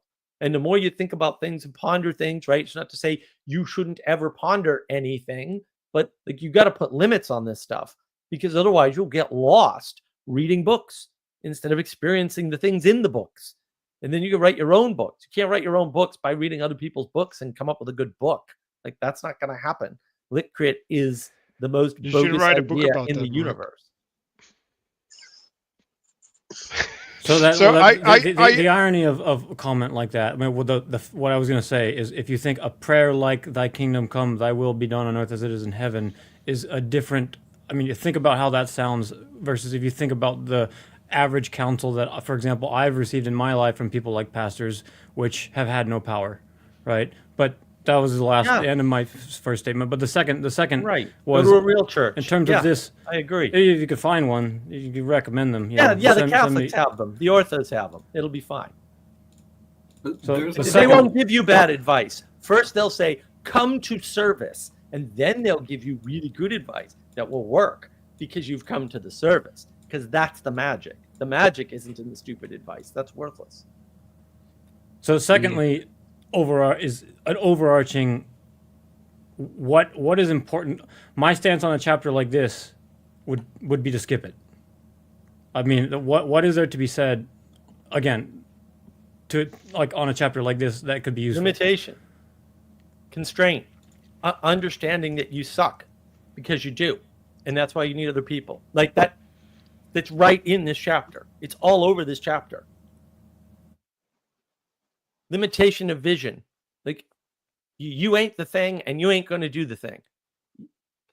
You know? So I'll just gonna break this up and do my monologue, because I've been waiting with my monologue, and I think it touches on a bunch of these things that have been brought up, right? But like what are we talking about, right? We're talking about accepting an authority outside of yourself so that you can get outside of yourself so that you can participate in the world. Like, that's what we're talking about. And like, what's the path to that? Like, I don't fucking care. Like, if the world slaps you in your face, fine. If you take advice, fine. Like there's multiple ways, but there's not a thing that can do that for you, right? Because people get slapped in the face till they die, right? Like that happens. So like slapping in the face doesn't work, even if it worked for you. So like, when I hear this idea, like, oh, like, what's real, like the stories that people tell you, so, well, like, might have been real to them, but like, what do they know? Like, do they really know what changed for them and what got them out? Like, I doubt it. Like you really have to have some proper awareness to discern the thing that got you out. because like I'm just gonna put money on like no, you're wrong. Like that's easy money. So I started this my inspiration from this chapter a little bit with the two questions. By what do we see? What does reveal what we are looking at, right? Because that's the eye on the top. The like it's talking about light shining upon the world, right? Like it's organizing the world by something, right? And I'll call that being because that's a being that you participate in. Uh, you can call it a form, but I think it's actually being because it's like a co-manifestation that you're in. Like it's a process. And so when we look at what gives us the space, and because I'm talking now about Adam and Eve, right, with the snake and the fruit, right? So and when we eat of the fruit, right, of that which gives us the space, right, like that's the tree in the center of the garden, right, like that is the thing that maintains or creates the space or holds it, right? And so if we eat of the fruit of that space, we create a meta space, right? Like like now we're partaking in the space, and so we're making a model of the space, and so in some sense we become that pillar as a consequence of that, or at least we become part of that pillar, right? Like we are partaking in that pillar, right? And so what is the consequence of that happening? Well, everything becomes uncertain again, right? Because everything leads to reorganize towards this new highest point that we've established by our knowledge of the thing, right? And when we're looking for understanding, right? Like if we understand something, that lifts us up above it, right? Because now we get to control it, right? So like that's that process, right? Like that's the age of gnosis. Like if we only have the proper understanding, then we can stand above it and create this new space that we can reorganize everything in the way that suits us, because that's eventually what it boils down to, right? So what are we doing? Well, we're establishing new relations, right? So we can have the participant observer thing, and we're gonna have like a generous explanation of that. Is like, well, you're sitting on top, but you're not doing anything, right? It's like okay, well, good for you if you can do that, because I don't think you can. Um, and so no, you are establishing new relations, right? And so this is the justification for the radical skepticism of postmodernism, right? Because it's like, oh, this is always the trick I can do, right? I can climb on the top and I can reshuffle the relations, and therefore, because I get to reshuffle the relationships are a consequence of me instead of the consequence of the space that we're in. And so that's their trick, right? And then that's also the thing that creates relativism, right? Because now everything is related to you instead of the space that you're in, and even you are related to you. And yeah, I think this is related to the feminine impulse of including the margin, right? So when we look at the bottom of the page, right, like it's talking about the snake, right? And like I think the snake in some sense can be seen as like the water of the grass or something, right? Like so the water of the land, or the things on the land, right? So there's things that emerge, right? And then the snake is the form of that emergence, right? Like that's the way that it appears to us, like the change that we can't properly identify, right? So there's a mystery there, right? And we're talking about identification on this page. Well, like if we identify something that we don't have justice to identify, or like we're naming something that we can't name, right? That's because that's what happened, right? Like we misidentified the proposition of the snake, right? Eve misidentified the proposition of the snake, and thereby she transgressed against the container that she was in, right? So that, like, there's this feminine impulse of the inclusion of the strange, right, instead of the establishment of the boundary, and like, no, like, we're not going beyond this, like this is the space and we're going to protect it. And yeah, so there's two directions that this can point, right? So we had the story of Miriam, I think, challenging Moses, right? So there's a going up where the questioning happens, and then there's also going down with the identity of the snake, right? Like that's not an authority that can speak from above, right? Or the above cannot is not allowed to speak from above. We need to put it below, right? And so, like, when we do that, then we just break down the order that is established, right? So then we also have a sin of the masculine, right? And so that would be like a hyper focus on the subset of a space, right? And relating that to that as the whole, right? So that's where you get the authoritarian impulse, right? Like if we're only relating to, I don't know, defending our borders, or if we're only relating to making the financial system work, or if we're only relating to this, then we end up with a system that's not able to carry life, right? And we also break the space that is holding us. And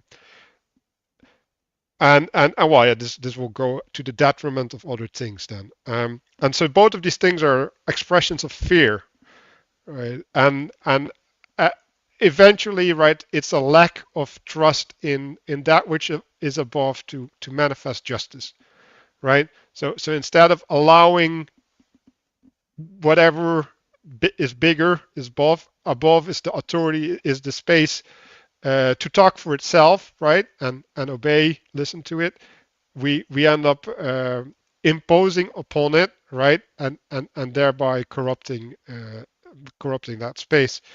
Yeah, so if these impulses get collectivized, which is actually where we're at, right, then we get civil war, right? Like now we get the war of the principalities. We get all of these sub dominions. They start competing for resources, for whatever, and you end up with chaos. And what is the consequence of that chaos? Well, that means that you lose the bigger identity, right? Like that dies. Then I went into the idea of a covenant, right? So a covenant is basically a constraint on that which can be contended, right? Like we're establishing, this is the space, right? These are the foundations that we build upon, and because they can't be challenged, right? Like now that frees up contention around them, right? And yeah, that also allows you to build upon them, but it also allows you not to worry about them, right? Like this is going back to the clothing and making it part of your identity, I guess, right? So what is all of this? Well, that's like acting out an image of the ideal, right? And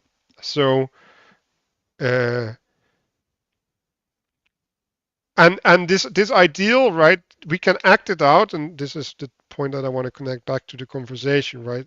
But it doesn't have to be fully revealed to it, right? Like we just have to trust that the manifestation of that ideal is good, right?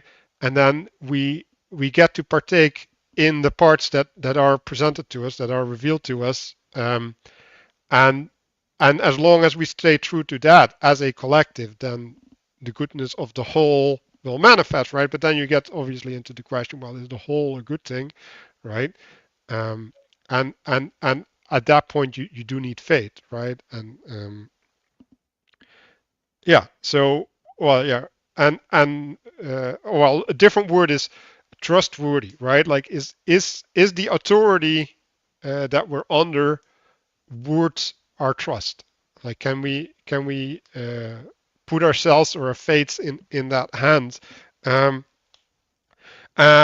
in other words, it has to care for you, and more than care for you, it has to love you, right? So caring would then be the reduction to maintaining your ability to function or something, right? And then the loving would be bringing out in you that which is there to be brought out. So yeah, and I wanted to add into that like the role of the past, because we've established things in the past, right? And in some sense, right, like these are the covenants and stuff like that, right? And like we have to adopt these aspects from the past, right? Like we have to take them on, we have to wear them, in order to partake in what they've established for us, so that we don't have to reestablish it or reinvent it by ourselves, right? And so to to go back to the graph on the page, right, with the eye, right? It's like, well, like if we partake in that which comes from the past through tradition, right? Like then that is the source, right? The eye that reveals down to us, right? And we get to partake with the portion that is available or digestible to us at the moment, right? Because like when we're talking about this massive thing, we obviously we can't relate from a position of understanding, because that's going to be impossible. And that was the end of my rant. So you mentioned two questions. The first was by what do we see. The second is what reveals what we're looking at. I mean, the main subject I was thinking about in this chapter was fruits of the spirit. I mean, by their fruits you shall know them. I mean, in terms of, we're talking about external authorities, I'm thinking about how to discern the weakness or power of external authorities. And I mean, there's different paths for different people, right? And so I was thinking about spiritual gifts, in the Bible, and when you find someone credible, why is it that this person's character and message resonates, and I find, and these things, resonate, so to speak. What if you can't? And why would you ever assume that you could? Yeah, like I don't even know what credible means. But like if someone's better than you, how would you know? Like, do you know how many people I meet who are like, well, Elon Musk, he's not smarter than me. And I'm like, I can't refute it. Like, well, maybe he's not smarter than you. So what? Like, you're useless and you live in your mother's basement, play video games. Like, you sleep under your desk at work. Oh, I wouldn't do that. Well, maybe that's what made Elon Musk better. I don't know. I don't know Elon Musk. So how would you know? Because you wouldn't. Like, I'm telling you right now, there's no way. There's no way you're going to know. There's no way. You don't have the capacity to judge a good leader. You don't. I'm sorry. It just doesn't exist. You can judge the fruits, right? And leaders lead institutions, right? And so to avoid, well, I don't even think you can judge the fruits. But yeah, you can judge the fruits. But leaders lead things, right? And they're swappable in some cases, in most cases, actually, right? And so that's actually more important than who to follow, because who to follow is a cult of personality question. And that you don't want to do that, right? You want to go with something that bears fruits that you can judge as good. That's what you want to do. And then you want to participate with that thing, right? And that's the problem with conversations. Conversations don't bear fruits. I'm sorry. I mean, people think they do, but maybe fruits happen as the result of conversation. Maybe. I kind of doubt that, by the way. You're not going to be able to prove it either, by the way, because if all you see is the conversation, you don't know what else is going on in that person's life. You don't know what led them to that conversation. Maybe they were on the edge and they were just waiting to be pushed over the edge, and just a conversation happened at the same time. I don't know. I don't care, right? It's fruits that matter, and fruits is what you should be looking for. This is why when people talk about conversation, I'm like, why are we doing this? This is just a waste of time for the most part, right? And the fruits here should be a greater understanding, and I think you can see this in the moment, of these connections and how they relate to our lives. And that's why people are giving stories about things. They're seeing those connections. And that allows people to see other people exemplifying sense making, which is important, right? And having a realization in real time is definitely a fruit, but it's not as a result of a conversation that we're having about the book, because that's not what we're doing. We're participating in a book club. There's all this structure around this, right? Manuel basically leads it, right? And you know, if we ever stop talking about these particular chapters, which of course we didn't get much through 67, which actually a bit of a surprise to me, but hey, we're never going to make it. We're never finishing this book ever. Then at the end we integrate. Those are fruits. The normal book club doesn't have an integration phase. They don't have an intent phase. They don't do those things, right? And the integration is the fringe, right? It's the margin. It's we're going to switch modes from yapping at each other. We're going to sit in silence for a few minutes and contemplate. And then we're going to share that as a form of exemplification. And that's going to end this session of the book club. That is where all the magic happens. You know where the magic doesn't happen? Anywhere else at all. And that's the whole problem, is that when you think, oh, I engaged with the words and I heard the conversation, or I read the book and heard the conversation. Like, that does nothing. It actually does nothing. Right? And we're busy, so we feel it, so we think it did something. But that's not true. And that's actually really important. It's the fruits that matter.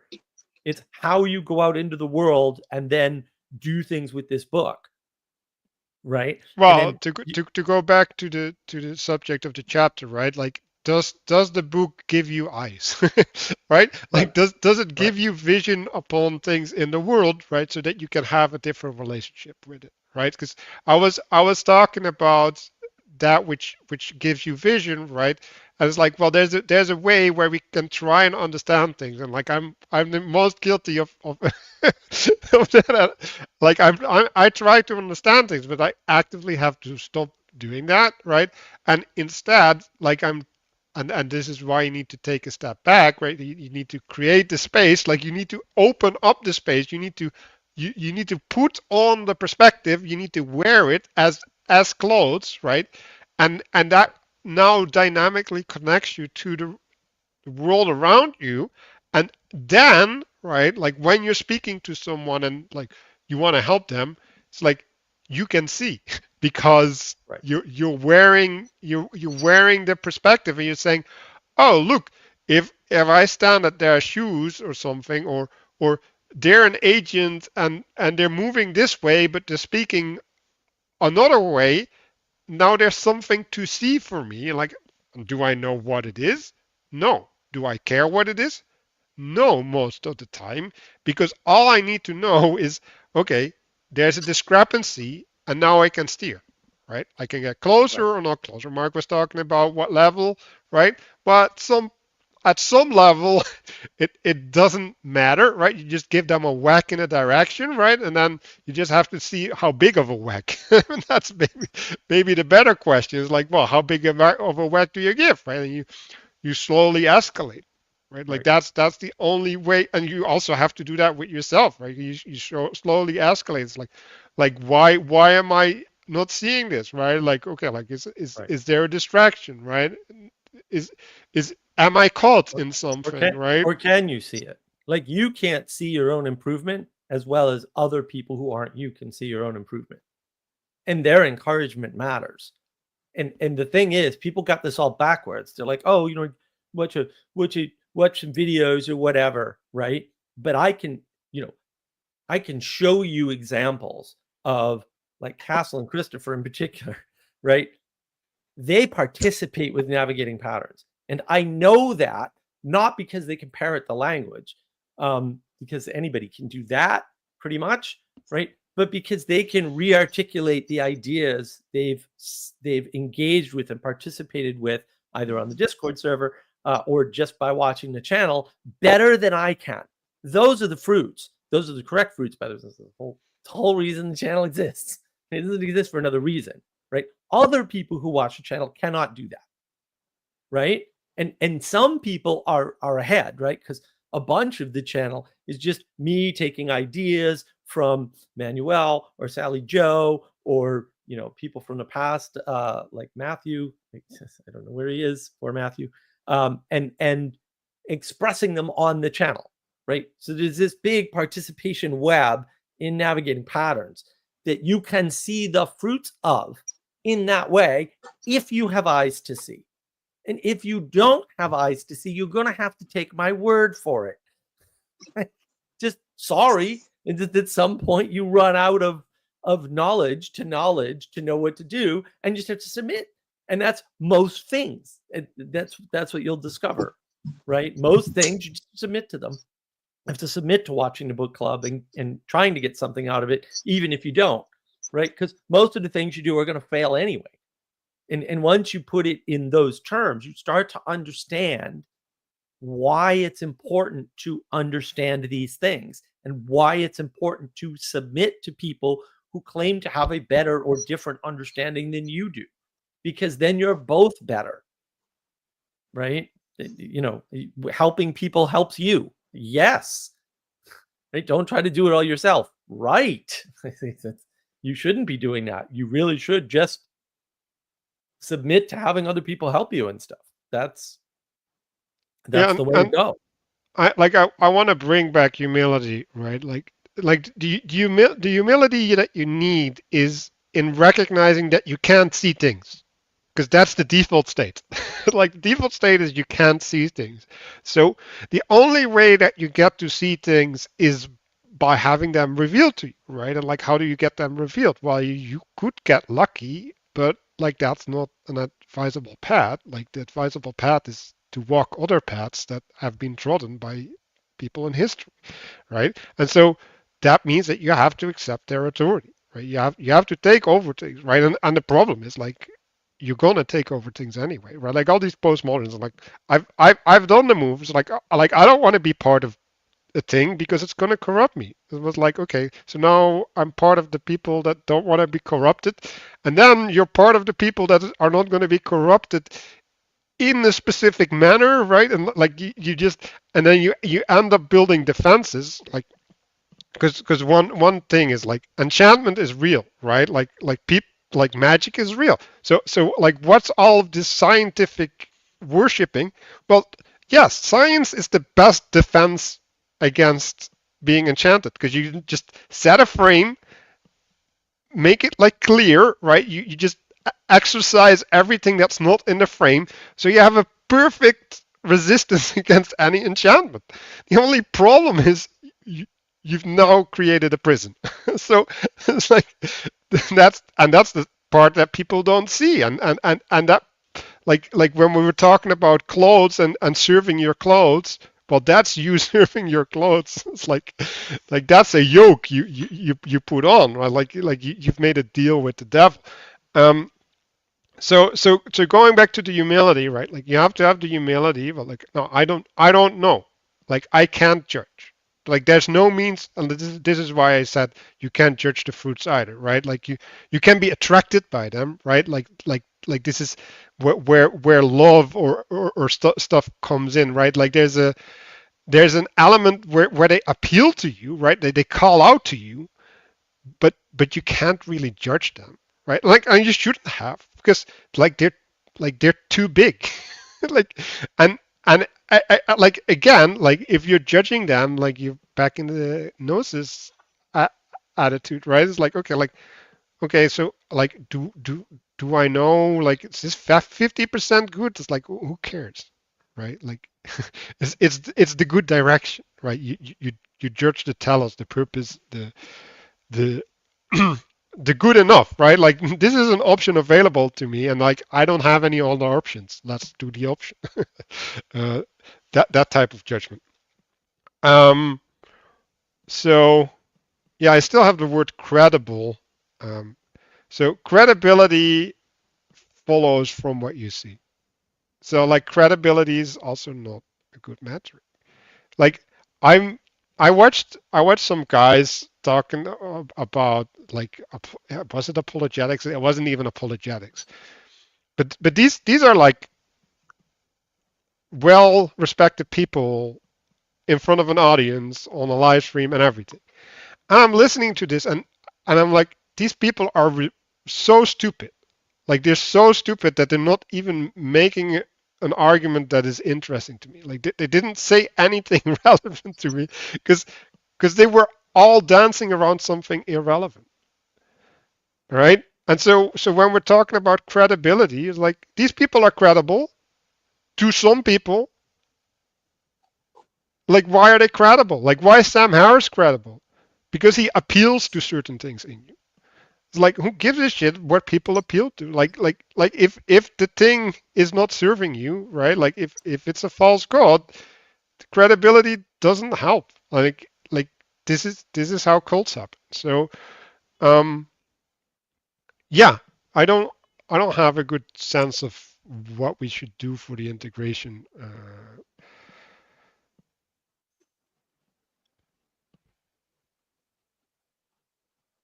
Yeah, humble pie. Well, okay, like let's go with the humble eyes. I like that. So what eyes do you need for humility? Like what how would you see, right? Like where's your attention when you're from a humble perspective? Maybe that's a good integration.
Who would like to share their insight?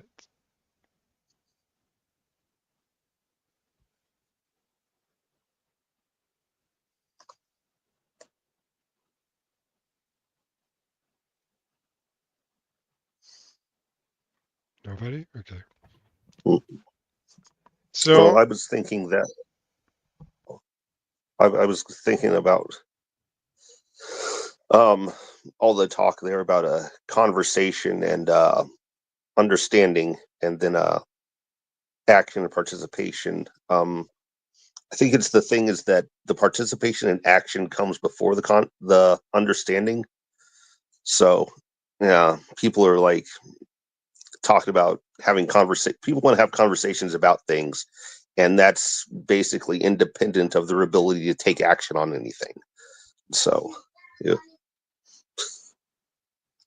you have to like submit to something and participate in that, and then you can then after you do that, then you can have a useful conversation. You can't start with a conversation, otherwise you don't actually get around to doing anything. So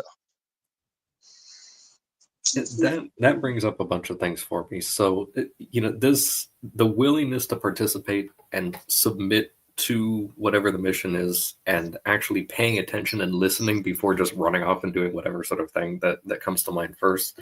Earlier Danny brought up the Our Father prayer, but that is given to people after they ask, how do we pray? And then they're given that exact prayer.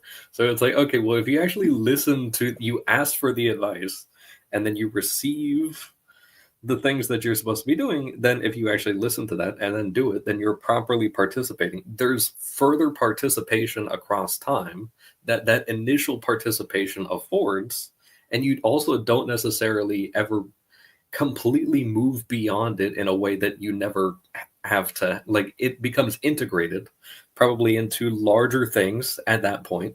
And so like last week Mark brought up the, like, I had talked about the class ring or the pins and those sorts of things, and then you said that is where, especially if you've left the school or something like that, that you have now integrated it into your identity.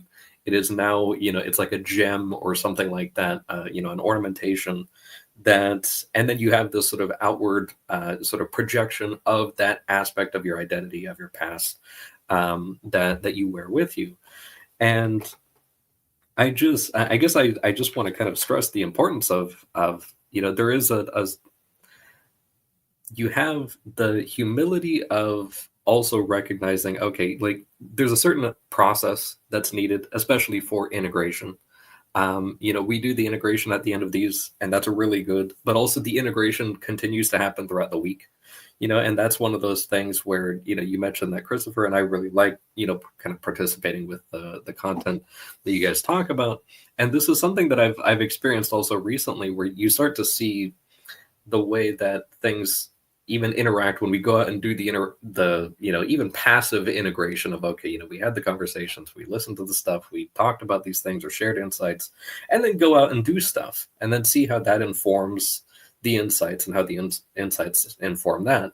And then there's a lot of stuff that doesn't click for weeks or months or whatever, or you get one piece of information or some new participation with even the existing group of people, or another person shows up, and all of a sudden you have some new affordance.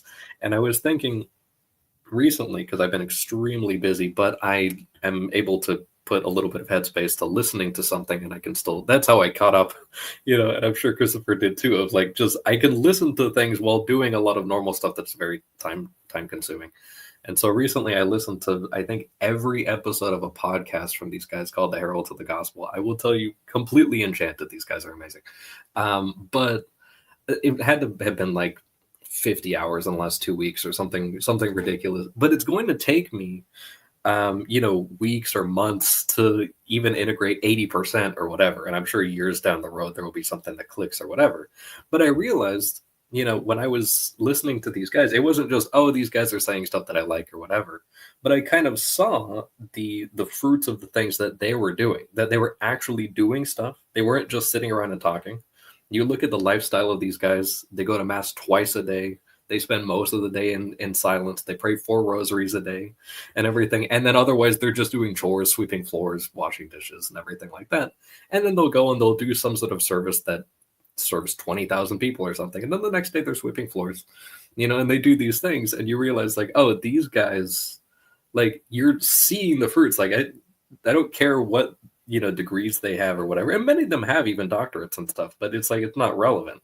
You see that they're actually doing stuff that the community that they're a part of is expanding, and these sorts of things. So just, there is a certain aspect of seeing that they have done integration from a bunch of different arenas that they were in.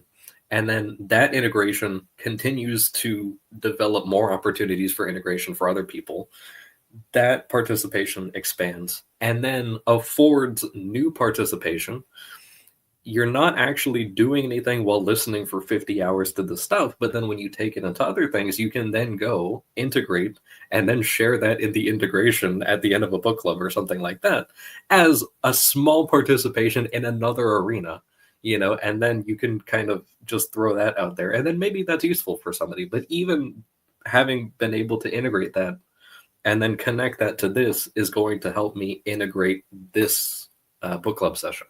So just to kind of tie that up a bit, but leave some loose ends as well. I won't tell everything.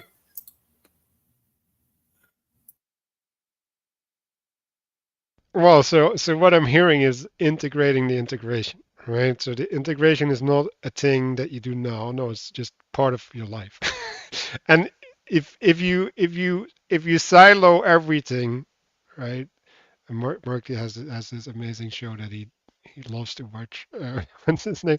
But if you silo aspects of your life, right? Like you won't integrate, right? Or you'll integrate the book club with your coffee break or whatever when you choose to remember. It's like, no, like when you read a book, like when you're out driving or whatever, like all of these things, and you have to have them talk to each other, right? So it's not about the book club, right? Like it's about all of the things together forming one story, right? And forming one coherence, and only then the true patterns, right?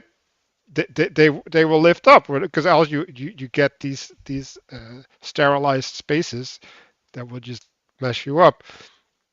So what was it? Oh yeah, humility. I don't know how we got to there from humility, but my insight was in order to be humble, like you need to know that you're lost, right? Like so the realization that you don't have the answer, um, like you have to reach out to that which is handed to you from the outside. Like that's what humility is. It's like, oh, like it's not in me. And yeah, so what do you do with that? Well, you lift the thing that's coming from the outside up, right? Like you raise it up, and then you make it participate in your purpose. Like you integrate it, like you commune with it, right? And like um contribute, right? Like it also pays tribute, right? Like it will pay tribute to your purpose. So yeah, to go back to the Lord's Prayer, like how do you do that? Well, like what's the activity in that humility? Well, that's calling out, right? Like you actively call for the external to come in, right? So now you open up a channel towards you, right? Um, and so you're asking for help, right? Like this is the thing that we well, as men we're not really used to doing, but in general, like in the individualism, like you don't ask for help. Like you might ask for assistance, but then, like, you don't ask for Well, help. you don't accept it either. That's the bigger problem. Yes, well, Some you people can't will see accept you it. struggle and try to help you, and you'll be an individual, and then yeah, that's why you don't try to save a drowning man. So so the whole stance is a stance, right? The humble stance is a stance of the outside holds the answers, right? And just before I exited the integration, I was the vision of fishing came up, right? Because what do you do when you fish? Well, you cast out your bait, right? And then something from the water attaches to it, right? And then you eat it. So there's and like you don't get much direction when you're fishing, right? Like when you're hunting, you have more direction, and when you're doing animal husbandry, right, you have a lot of direction. But when fishing, you just have to roll with what's given to you. So yeah, like I think this fishing metaphor and just like sitting alone in a boat on the ocean, and you can just all do the stormy things in the Bibles with there. But this, yeah, this idea, right? Like you're well shipwrecked, right? And like the only place where you can get something from is from the ocean. Yeah, that's where humility brought me.